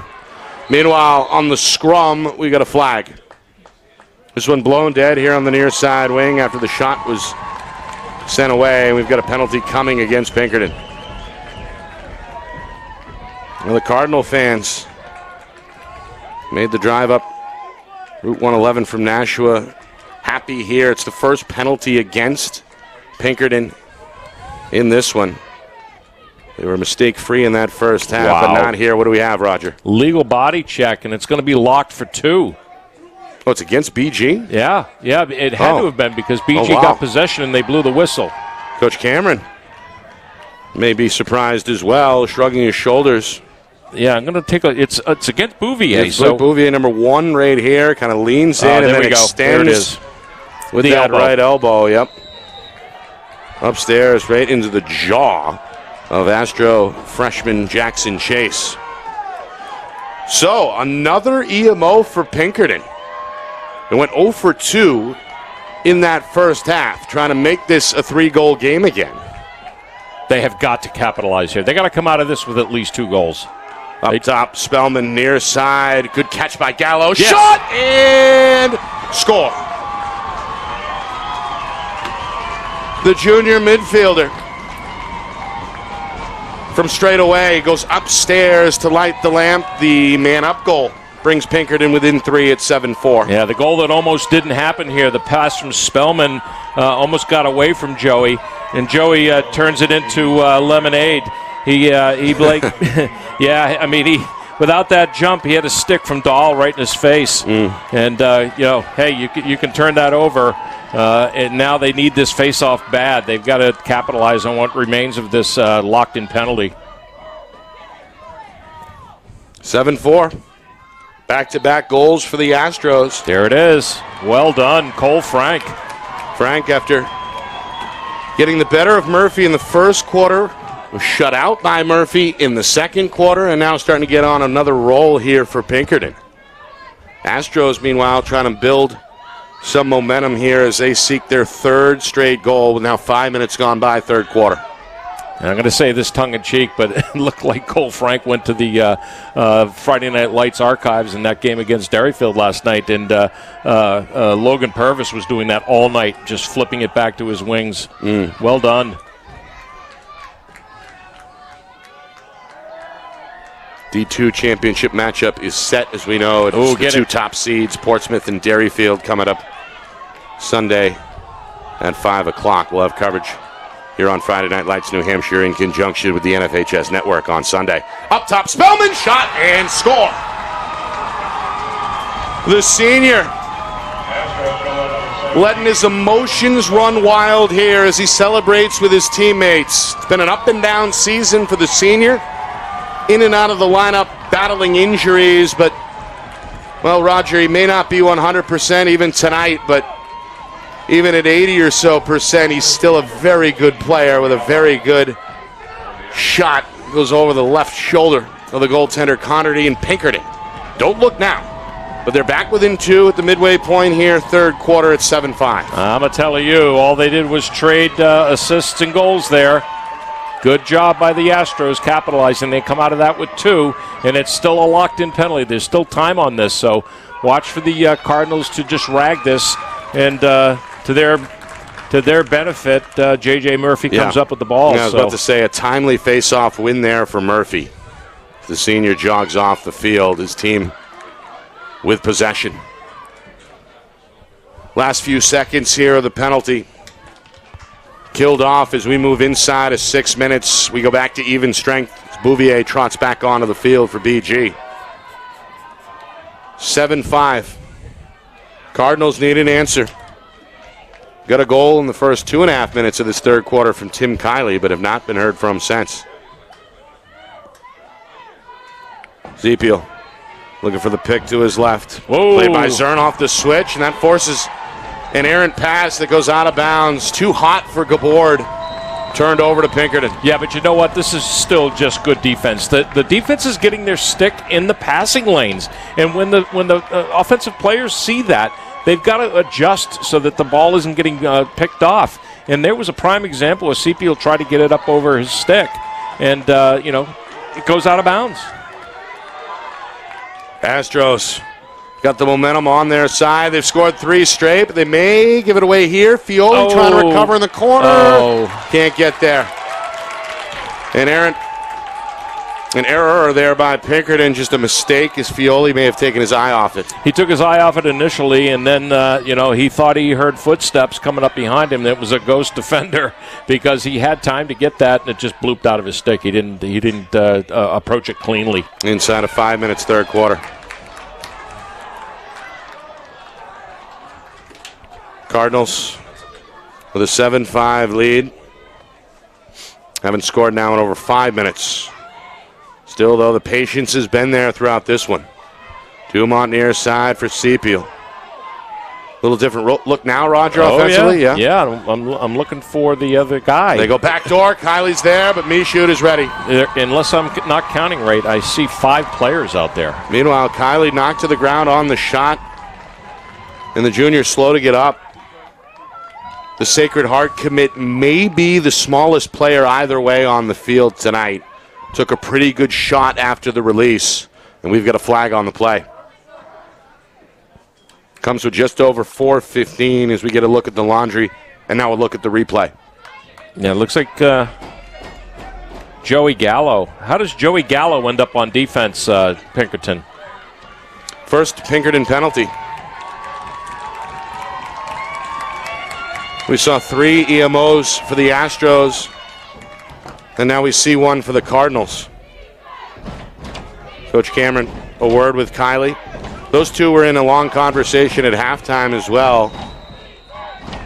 Of course, his 2 older brothers came through the program and were a part of some championship teams with Coach Cameron in the past. Kiley off the field here. First EMO for BG. They look middle. They bring on a new player. That's Jake Karen. Junior played well back on Saturday. Has not seen action until now. He's in the slot. Oh, good hit. Saw the pass coming, steps out of the crease and knocks it away. And ultimately the junior goaltender, Johnny, on the spot with the ground ball. There's a goaltender that is not watching the ball. He is watching the play. Good Long play. pass. Uber scoops it in overhead, and here comes the junior down the middle. Eyes on the cage. Going to pump the brakes, far side, circle back around. He's got a man middle. This is Spellman. Spellman downhill. Pass near the cage. Fioli, shot and score. That is Lynch. Ryan Lynch.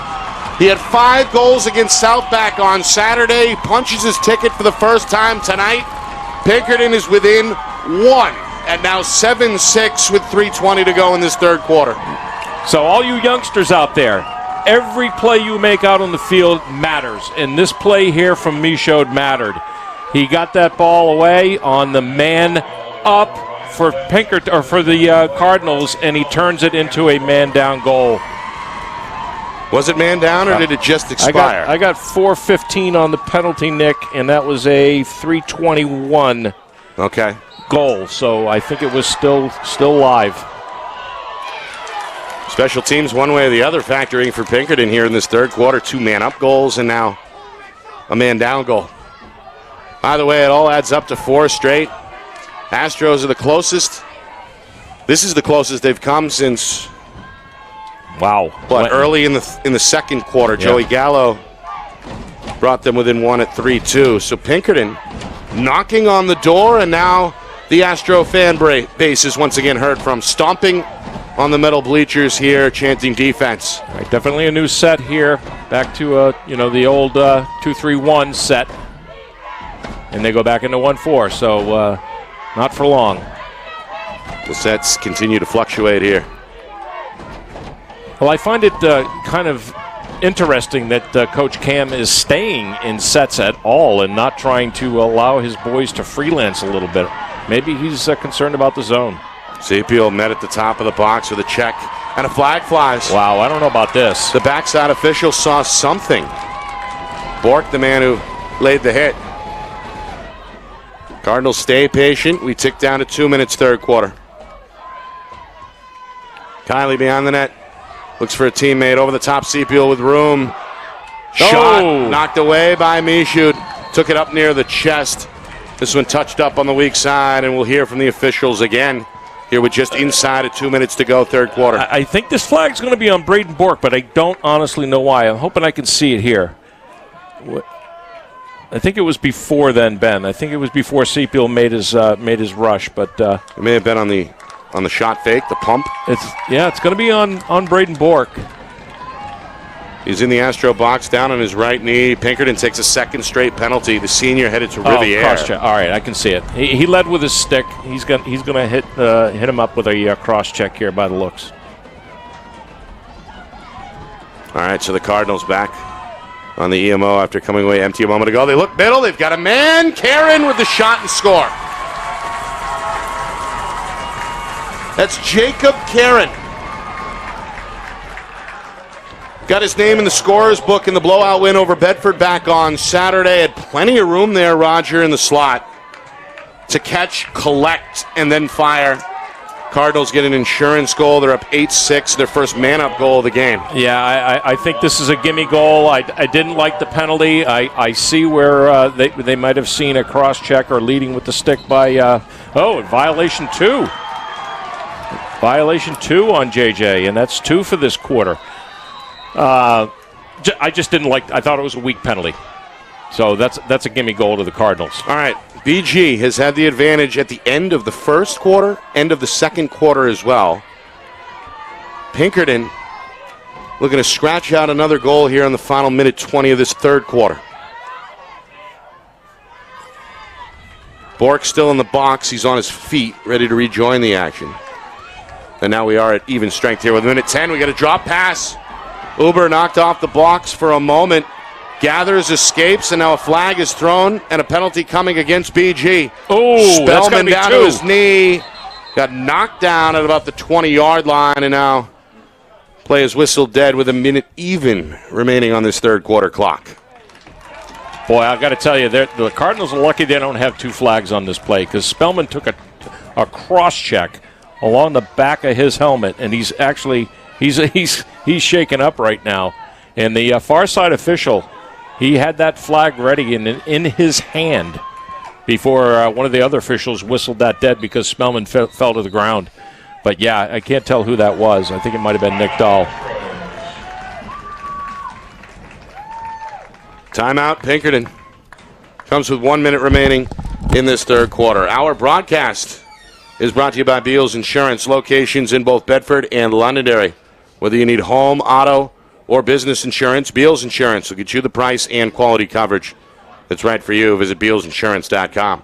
Also by MG Sports Fundraising. That's fundraising made easy. MG Sports Fundraising is the official fundraising partner of Friday Night Lights New Hampshire. Visit MGSportsFundraising.com. Also by New Hampshire iPhone Repair. It's done while you wait, and it's backed by their lifetime warranty. Now with 6 locations in southern New Hampshire and on the Seacoast. Visit NHIPhoneRepair.com. By the New Hampshire Tomahawks, showcase and development for college lacrosse. Visit NHTomahawks.com and also girls.NHTomahawks.com. By the Dead River Company, a full-service heating provider committed to keeping New Hampshire warm with propane and heating oil. Learn more at deadriver.com. And finally, by the Bean Group and Roger Howe Real Estate, your local professional for all types of real estate, residential, commercial, leasing, and investment properties. Call 603-247-1583. Nick Anastas, Roger Howe with you. First of two semifinals here tonight at Bill Ball Stadium in Exeter. The defending champion BG Cardinals have never trailed tonight. Held their largest lead of 6-2, which came at halftime. Cardinals extended that to 7-2 in the first 3 minutes of this third quarter. Pinkerton responds with 4 unanswered goals to get within 1. Jacob Guertin, a moment ago, made Pinkerton pay with a man-up goal to reestablish this 2-goal edge, 8-6. And now that we've got the penalties sorted out here, Roger, looks like another opportunity here for Pinkerton on the way. Yeah, it's going to be a slash against a Pinkerton or a Cardinal player, and there's 2 in the box right now. So, and I didn't see the signal because of that timeout, but the slash is definitely against number 17. Alexander Dumont, and I'm not sure why Dumont is the other Dumont brother is in the box. Yeah, there's 2 Dumonts down there on one knee in the penalty box. Both sophomores, as we know, Brady and Alex. All right, Pinkerton, for the 4th time, goes on the EMO. They've scored 2 man-up goals so far. Cardinals have had to eat 2 double penalties in this one. Gallo near side, tried to go low. Connerty with a kick save. Ground ball goes to Spellman. 30 seconds off the EMO. Cardinals get 1 player back on the field. There's still a man down, though, as we hit 20 seconds. Uber near side, too high. Good closeout by Dahl to perhaps force the miss. Pinkerton left with 18 seconds. Come near side, they set up Uber again. Connerty, low save. Great job, a good read by the junior. The outlet comes with 5 seconds. Dahl plays it off the bounce, tiptoes over midfield, and is going to run out the rest of this third quarter clock. We've got ourselves a fight here in the semifinals as we head to the fourth quarter. BG with an 8-6 lead on the board. Pinkerton looking to give them heck when we come back. Final 12 minutes of regulation on the other side. You are watching the 2022 NHIAA Boys Lacrosse Division I semifinals right here on Friday Night Lights, New Hampshire, presented by Beals Insurance.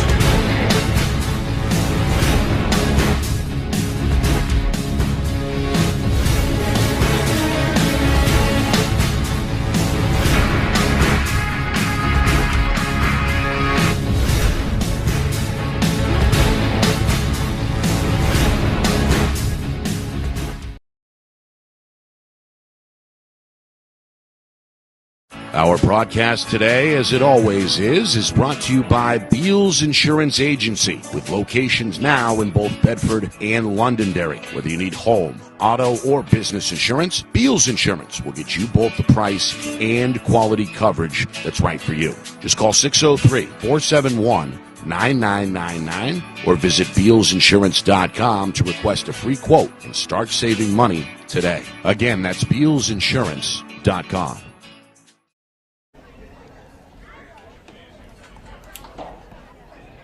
We got ourselves a 2-goal game. 8-6 as we begin this fourth quarter. Nick Anastas, Roger Howe with you here on Friday Night Lights, New Hampshire, presented by Beals Insurance. What a game. BG undefeated against in-state competition this season, looking for back-to-back championships, hoping to capture an 11th Division I title under head coach Chris Cameron. They've been given all they can handle through 3 quarters from their longtime rival, the Pinkerton Astros. Remember, these two teams met in 8 straight Division I championships between 2013 and 2019. Cardinals won 5 of those 8. And Pinkerton, widely, Roger, was seen as a big underdog, frankly, tonight. A 10-8 regular season, a 6th seed in this 8-team tournament. But playing perhaps their best lacrosse. They're healthier, really, than they've been most of the year.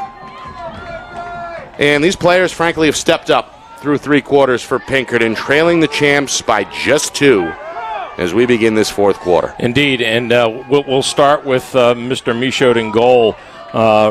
without him in that third quarter, this could be a much different game. He had 5, and probably 4 of those 5 saves were huge saves. And then give it to Kyle Zern on defense, really has stepped up every Meanwhile, quarter. this matchup has been pretty even between Murphy and Frank, widely regarded as the 2 best face-off men in the state. And the senior Murphy wins a big one there to begin this fourth quarter for Bishop Guertin.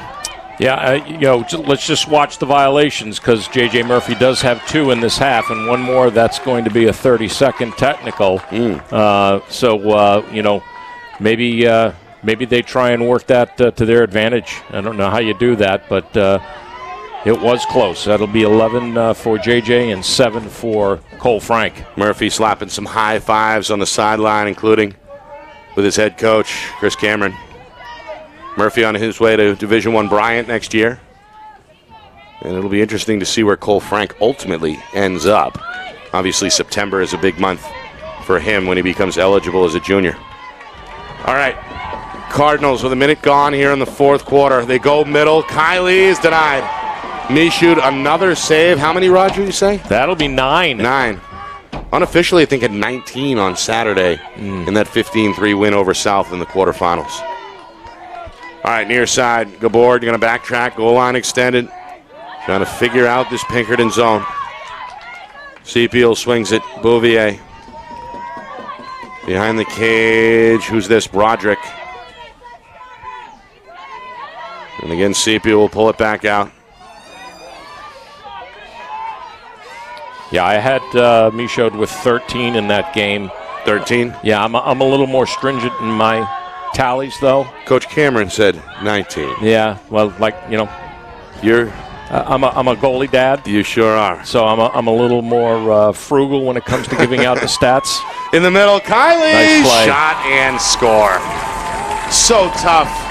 Catches it top slot, high slot, and finishes low. That's his third goal to lead all scorers. The hat trick comes with 2 minutes gone by here in the fourth. Yeah, and this is all about rotation in this set and giving Pinkerton a little bit different look each time. And they looked right for it off the center. And Kylie, whether he's behind or whether he's right on top of the crease, he's a very sneaky player and hard to track sometimes. Plus, he's got pretty damn good skills out there. Pretty good player. A goal in the second quarter, another in the third, and he's the first player either way to score here in the fourth quarter. I'd say Sacred Heart is getting a pretty good player in a couple of years, the junior committed to the Connecticut school. Murphy, again, not a surprise, comes out of the crowd with the ball, wins another face-off, and now a good clear here by the long pole defender, Nick Dahl, getting hacked at from behind. Coach Cameron going to call a timeout. Good timeout. First one for the Cardinals. Each team now left with 1 remaining. It comes with 2.5 gone by here in the fourth quarter. Yeah, you got to stop this this train right now for the Cardinals. This game is in reach for the Astros, and they don't want to let it get 4 or 5 goals down, make it that much harder. Because you know what Coach Cam and the Cardinals will do? They'll just sit back and they'll play perimeter ball, keep it away from the Astros, and tempt them to come out and play them.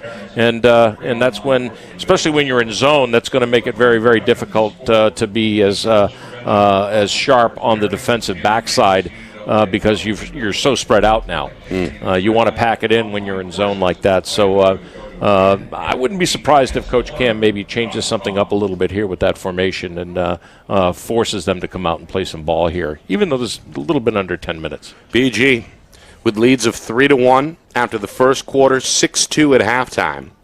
Extended that to 7-2 with Kylie's second goal early in the third quarter. Pinkerton responded with 4 unanswered to get within 1.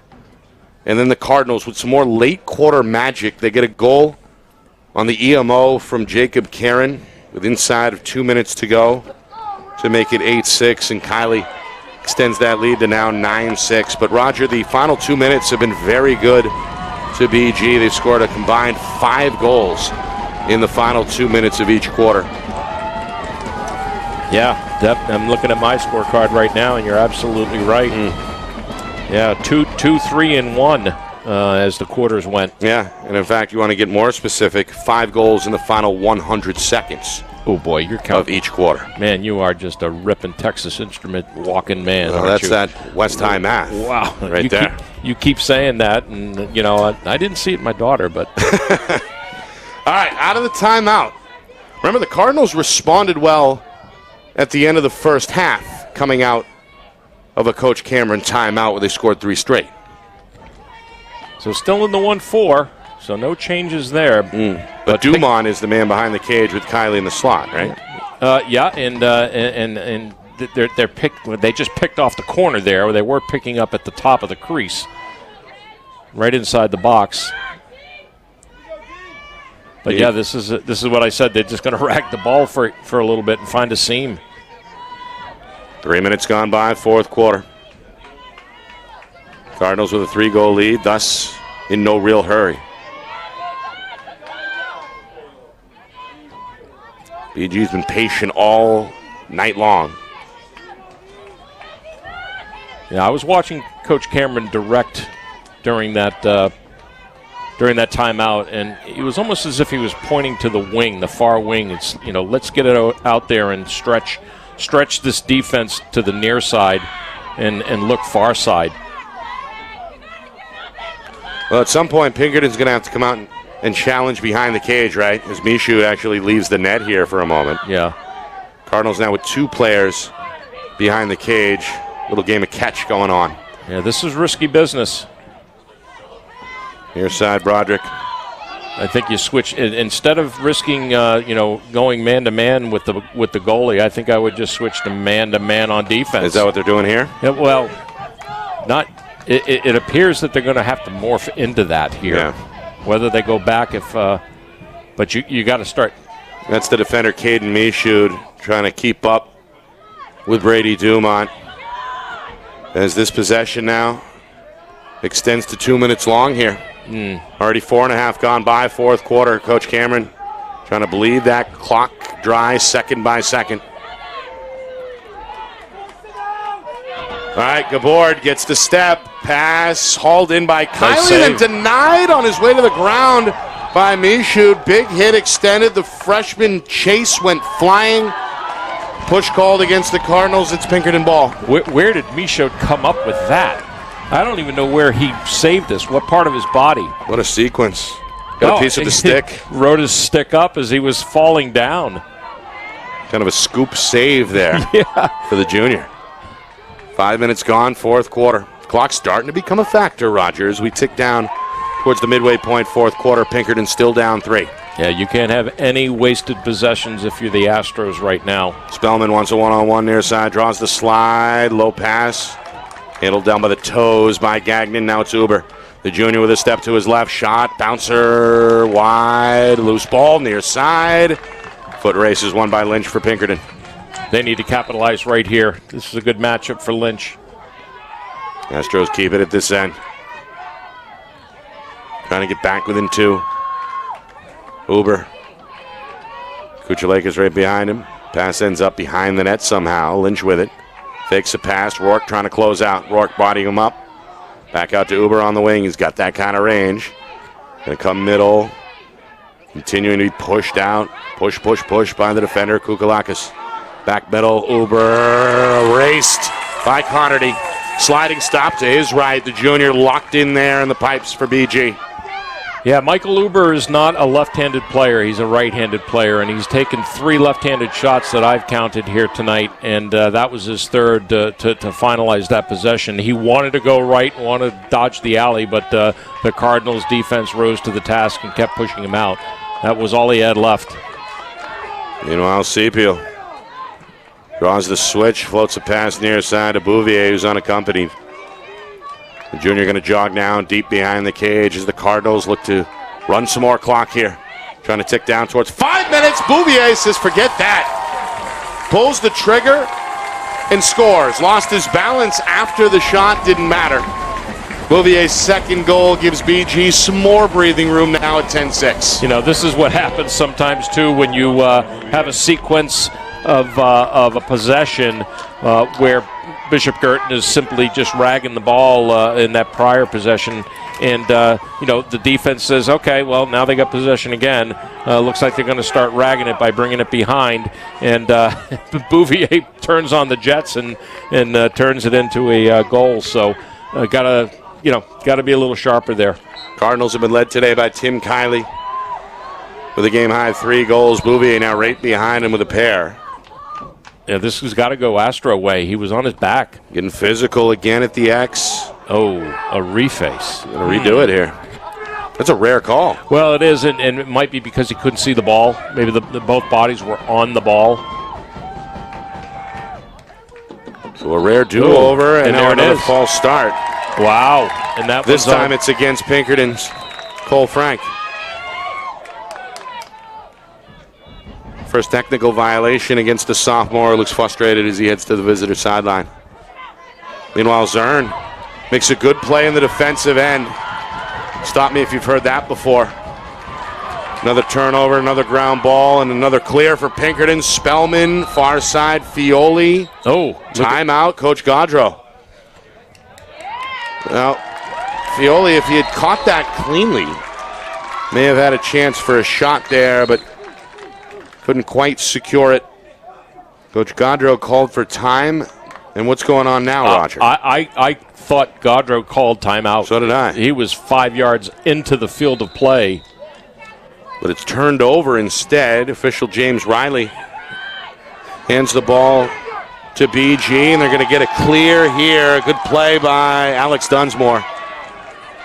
Been a clearing machine all season. Senior. Going to play in-state next year at St. Anselm. He's going to hold it here in the corner.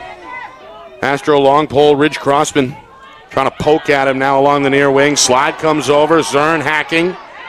Dunsmore gets inside and fires a bouncer and a score.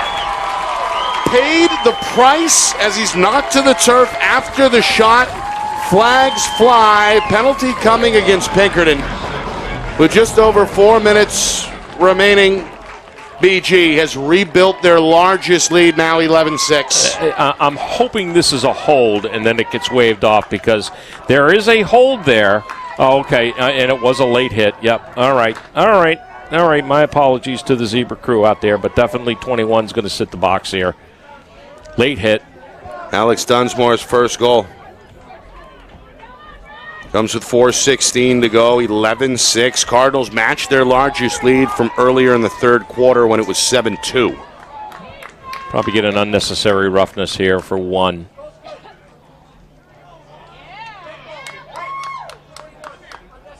Yeah, definitely. Unnecessary roughness against John Muncy, senior defender.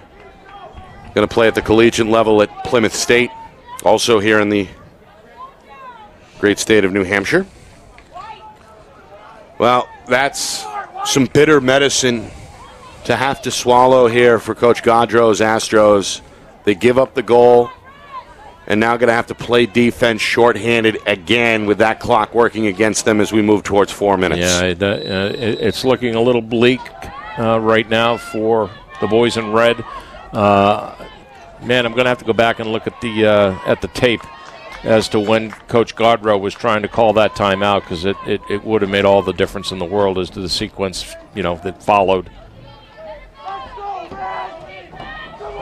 Cardinals, meanwhile, have quietly built up a pretty good fourth quarter here, Roger. They've kept Pinkerton off the board in the frame and have scored 3 goals to extend their lead to 5. Chance for another here. Wide open off the crossbar.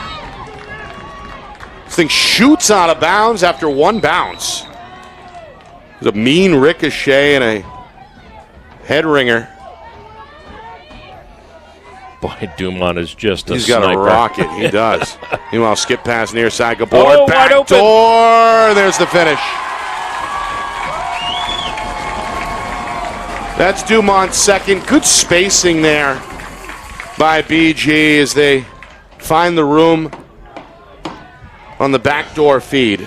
And now they're doubling up the Astros 12-6. Yeah, I mean, the Astros had no choice. They had to press that ball, and the whole defensive box pulls over and comes up short. And there he is. He just strolls into the backside.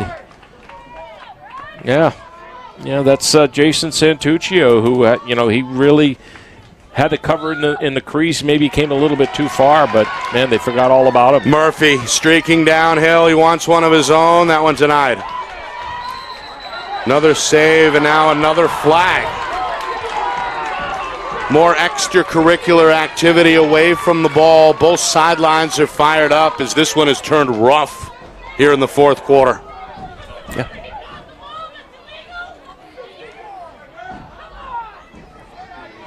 Some of the fans starting to snipe at the officials here. We get another look at that. Yeah, Big hit.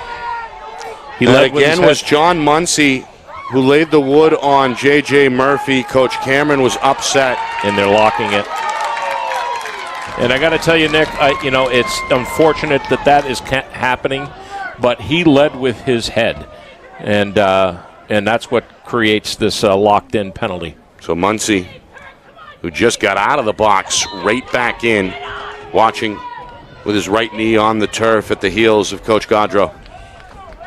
Meanwhile, the clock is down to 3 minutes. Cardinals looking to put this one to bed and get back to the championship for yet another season. Potentially with a rematch with top-seeded Exeter. Blue Hawks coming up against Londonderry at 7:15 Eastern. That shot swallowed up. Kiley tried to go low, and now out of the cage comes Michaud. Michaud survives the strip attempt. Timeout, Pinkerton. That'll be the second and final timeout for Pinkerton here. It comes with 2.5 remaining.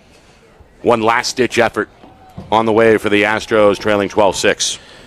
Yeah, I think you just got to worry about killing this penalty first. Because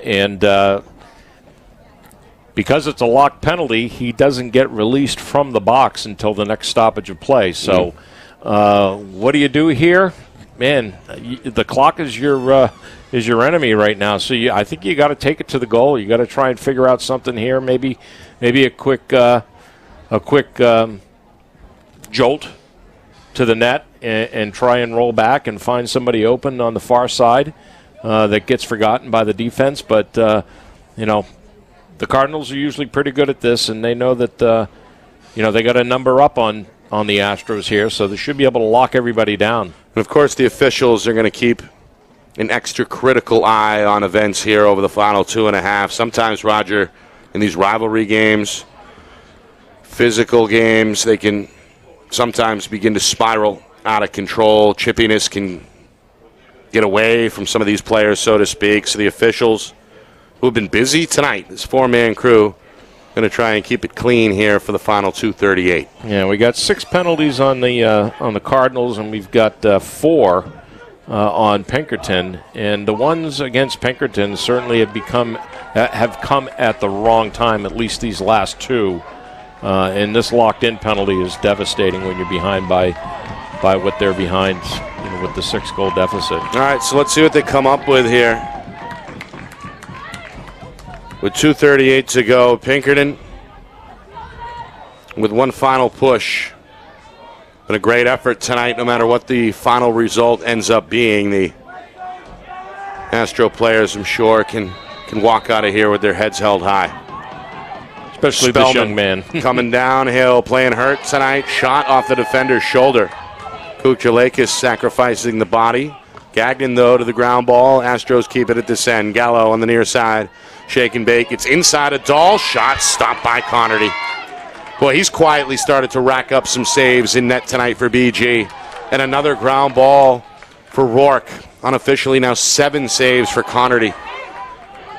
Kuchelakis going to escort it over the 50, and we're down to 2 minutes to go here in the fourth quarter. Throws it out. BG throws it away.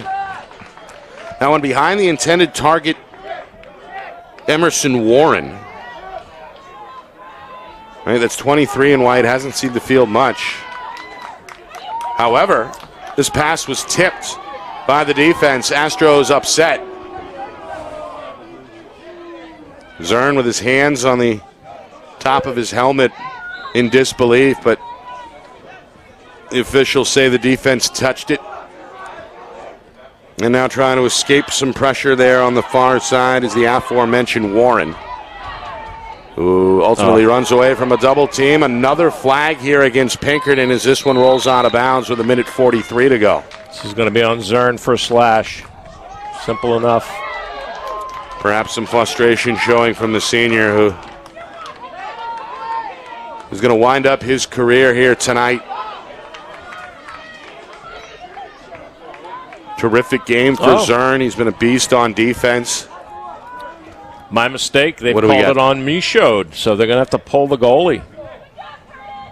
What's the call? It's a slash, but on Michaud? On Michaud. I thought that it was on Zern. Right there. Because here comes Michaud hacking as well. Yeah, okay. Both were chopping trees there. Yeah. So really just a numbers game at this point. Pick a player there. So Michaud, who did all he could tonight to keep his team in the game, over in the penalty box, joining his teammate John Muncy. Both are still down on their knee. 103 seconds to go here. Good opportunity for the Cardinals to really drain the clock. Out in front, 12-6. Which they will. This fourth quarter began as a 2-goal game at 8-6. So fourth quarter score, BG 4, Pinkerton nothing. Sorry to step on you there. Just wanted to give Taylor LeBlanc the shout-out, the goaltender that's replaced Curtis Michaud. Yeah, I didn't even notice that, or I should have. I just made the announcement. He was in the box. Karen's going to beat him. Good feed over the middle and went over the left shoulder of LeBlanc for the goal. How about Karen? Getting some selective playing time, so to speak, here, but making the most of it. 2 special teams goals, 2 man-up goals for the youngster. Seems like kind of a slot specialist for Coach Cameron. Yeah, that assist came from Bouvier again, as it did in the third quarter. But he was listed as a starter on the scorecard. And I think because of the set that BG was predominantly in during a fair part of this game, he just didn't figure in the sets that they were using. And now he's back on their EMO, and he capitalizes. He's got 2 goals. Ground ball to Zern. We're down to 1 minute, fourth quarter. Pinkerton trying to end their season on a high note, trailing here 13-6. BG going to begin, I'd imagine, right after the game to start formulating a game plan for either Exeter or Londonderry, as the Blue Hawks and Lancers meet coming up tonight on this field at 7:15 Eastern. Of course, we'll have that call here on Friday Night Lights, New Hampshire. Final 40 seconds. Spellman, a dance move near side, a diving shot that is deflected. Ground ball up for grabs behind the net. The goaltender in the mix for BG as well. This one ends up out of play and will stay with Pinkerton with 30 seconds remaining. Coach Gaudreau going to bring Uber back into the mix. Coach Cameron sends Micah Dunsmore into the game. Final 30 seconds. Gallo, straight sprint, trying to get that wraparound shot off. Got him. Shakes off the defender. Good pickup, though, off the switch. Good effort defensively. That's Joe Bellavance, the junior. Now a ground ball far side as we hit 10 seconds remaining. Still up for grabs. Bodies on the turf. We get a whistle. A push is called here with inside of 8 seconds remaining. Astros trying to find one more shot. They go upstairs. Spellman a step down. Another save for Connerty. And that will do it. The Bishop Guertin Cardinals are still undefeated against in-state competition.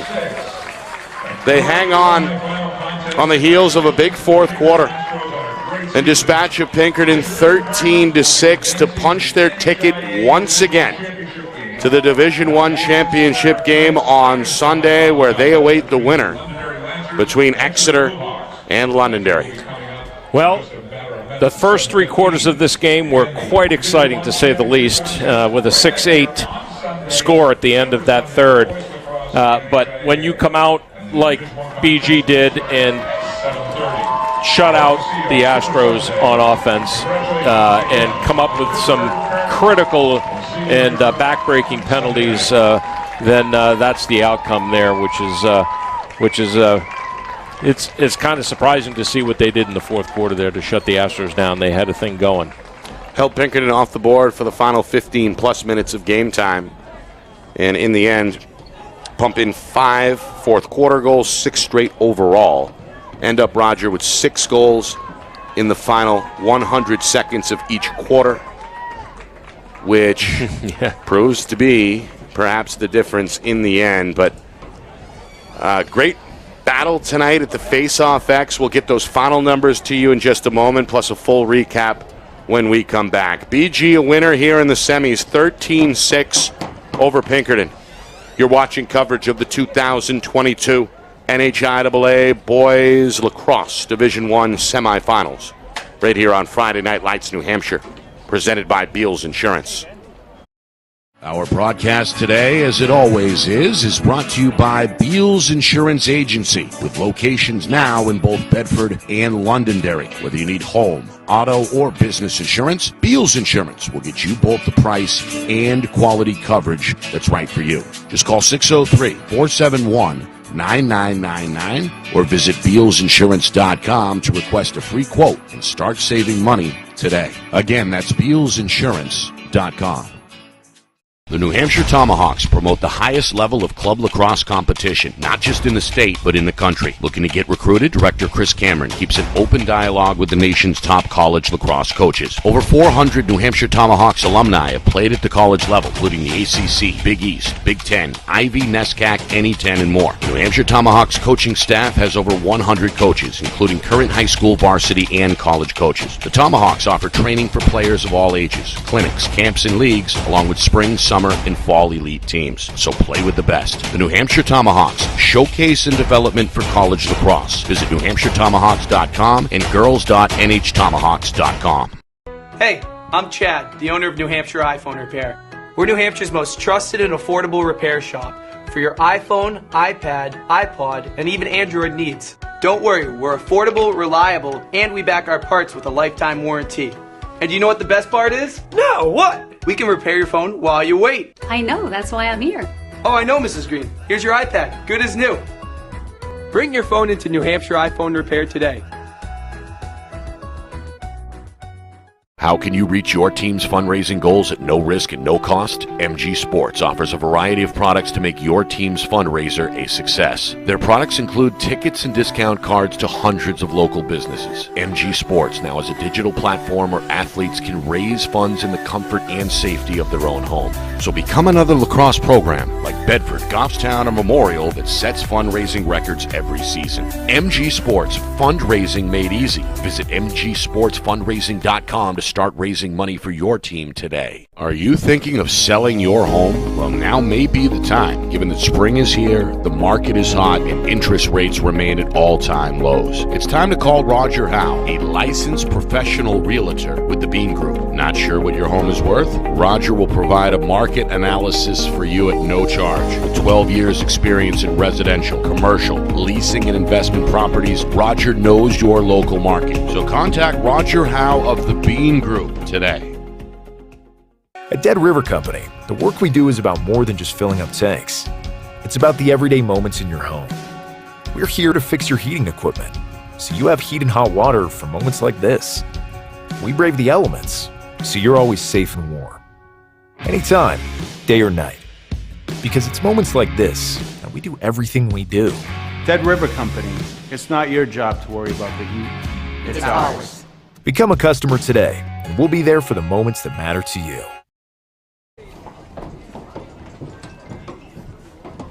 Well, 13-6 ends up being the final score. Bishop Guertin is back in another championship game where they await the winner of Exeter and Londonderry coming up here next on Friday Night Lights, New Hampshire. Nick Anastas, Roger Howe with you. What a game. The Cardinals end up pulling away in the fourth quarter, but Astros played well. No question about it. BG struck first after a lengthy opening possession. Connor Gabor put his team up 1-0 about a minute and a half in. Pinkerton, a few moments later, got the answer. Michael Uber tied the game at 4 minutes in. Cardinals get 2 at the end of the quarter. Seemed to be a theme tonight. Brady Dumont got his first with 1:30 to go to put the Cardinals back in front 2-1, and then with 10 seconds left on the first quarter clock, Quinn Sepiel lit the lamp. Cardinals led 3-1 going into the second quarter. Joey Gallo brought Pinkerton back within 1 after a defensive back and forth for the first 7 minutes of the quarter. Gallo's score comes just inside of 5 minutes, 3-2 at that point. And then again, end of quarter magic for Coach Cameron. Cardinals score 3 following a Coach Cam timeout. 3 in the final, 2:21. Connor Bouvier, Tim Kiley, Kevin Broderick. Cardinals had 6 different goal scorers in that first half and led 6-2 at halftime. Kiley's second came about 2 minutes into the second half. BG pushing their lead to 5 for the first time at 7-2. And then Roger Pinkerton went on a run. Matt Fioli's first made it 7-3. Joey Gallo's second on a man up made it 7-4. Riley Spellman less than a minute later again with a man up goal. Cardinals are within 2 midway through the third quarter and weren't done. Ryan Lynch on a man down situation, able to score a transition goal. And Pinkerton at that point, having scored 4 straight, really believing in themselves, within 1 and going toe-to-toe with the defending champs at 7-6. However, a big call there at the end of that third quarter, a big penalty taken by Pinkerton. BG, they cash in right away. Jacob Karen finds some room in the slot, scores a man-up goal, again inside of 2 minutes to go in that third quarter. 8-6 was our score after 3, and then BG takes over in the fourth quarter. Cardinals get 5 goals. Kiley's hat trick comes 2 minutes in to make it 9-6. Bouvier's second at the midway point made it 10-6.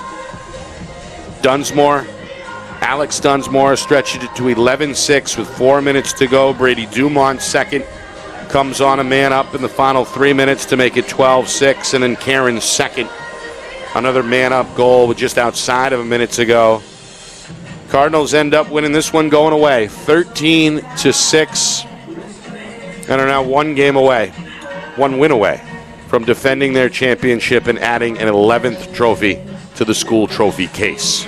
Well, I would venture a guess that the third quarter of this game today was the best quarter the Astros have played all season long. To be able to come out and storm after giving up the first goal of that third quarter to Tim Kiley and rack off 4 in a row.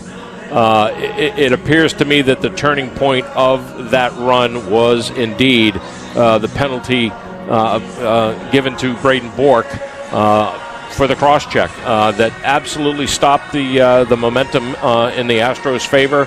BG capitalized immediately on that, and they turned up with an EMO goal with number 44 there for the Cardinals, Jacob Karen, and things just seemed to stop there for them. And again, it's so hard to recover from any good team, but we've seen it time and time again against the Cardinals. You can't get 3-4 goals down against them. They're just too good. The good news for the Astros is that aside from Riley Spellman, who is a senior, and John Muncy, the defenseman, and Jake Gagnon, Colby Gagnon. Those are the only seniors out of their starting lineup, and they'll be back strong. But you look over the other side of the bench, and it's the same thing for the Cardinals. They lose very little out of that starting lineup, with the exception of Nick Dahl and J.J. Murphy. So, Kuchelakis too. I'm talking basically the starters from the book. But you're right. Kuchelakis is a senior as well. But hey, my hats are off to Curtis Michaud. Had a great third quarter. How many saves? He ended up with 11, and he ended up with 12, and Connerty ended up with 11, but Connerty had 6 saves in the fourth quarter. Yeah. So he recovered well, and he kept the Cardinals in it as well, especially towards the end there. I think he had 4 straight saves. So, and then, in the face-off department, with the exception of a couple of violations Murphy had, Cole Frank had a violation there as well. 15 to 8 on the face-off side. Okay. Yeah. So JJ did dominate, but he didn't run the table like he's been doing. I'm surprised the totals were that lopsided, to be honest with you. 15-8 Yep. being the final. But Frank, another 2 years, Roger, for Coach Gaudreau. Yeah. Can't imagine how good he's going to be as a senior. Yeah, and I wonder who's going to step up to be the next one in line throughout Division I to compete with him. I think we need Portsmouth to jump up so we can get a look at Nick Smith. Oh man, now you're talking about a dream that's game. a whole nother conversation. Yeah, we got to have it someday. For sure. But speaking of Portsmouth, they're in the championship. They're going to take on Derryfield, which should be a great game Sunday. And we know BG will be in the D1 final. The question is, will it be against Exeter, the top seed, or the underdog, Londonderry? We'll begin to find out in a few minutes, which means we're going to officially bring this broadcast to an end, get the links all reset, and then come back on the air in a few minutes with live coverage of Exeter and Londonderry. But this one is a final. Bishop Guertin 13, Pinkerton 6. It's been a presentation of the 2022 NHIAA Boys Lacrosse Division I semifinals right here on Friday Night Lights, New Hampshire, in conjunction with the NFHS Network.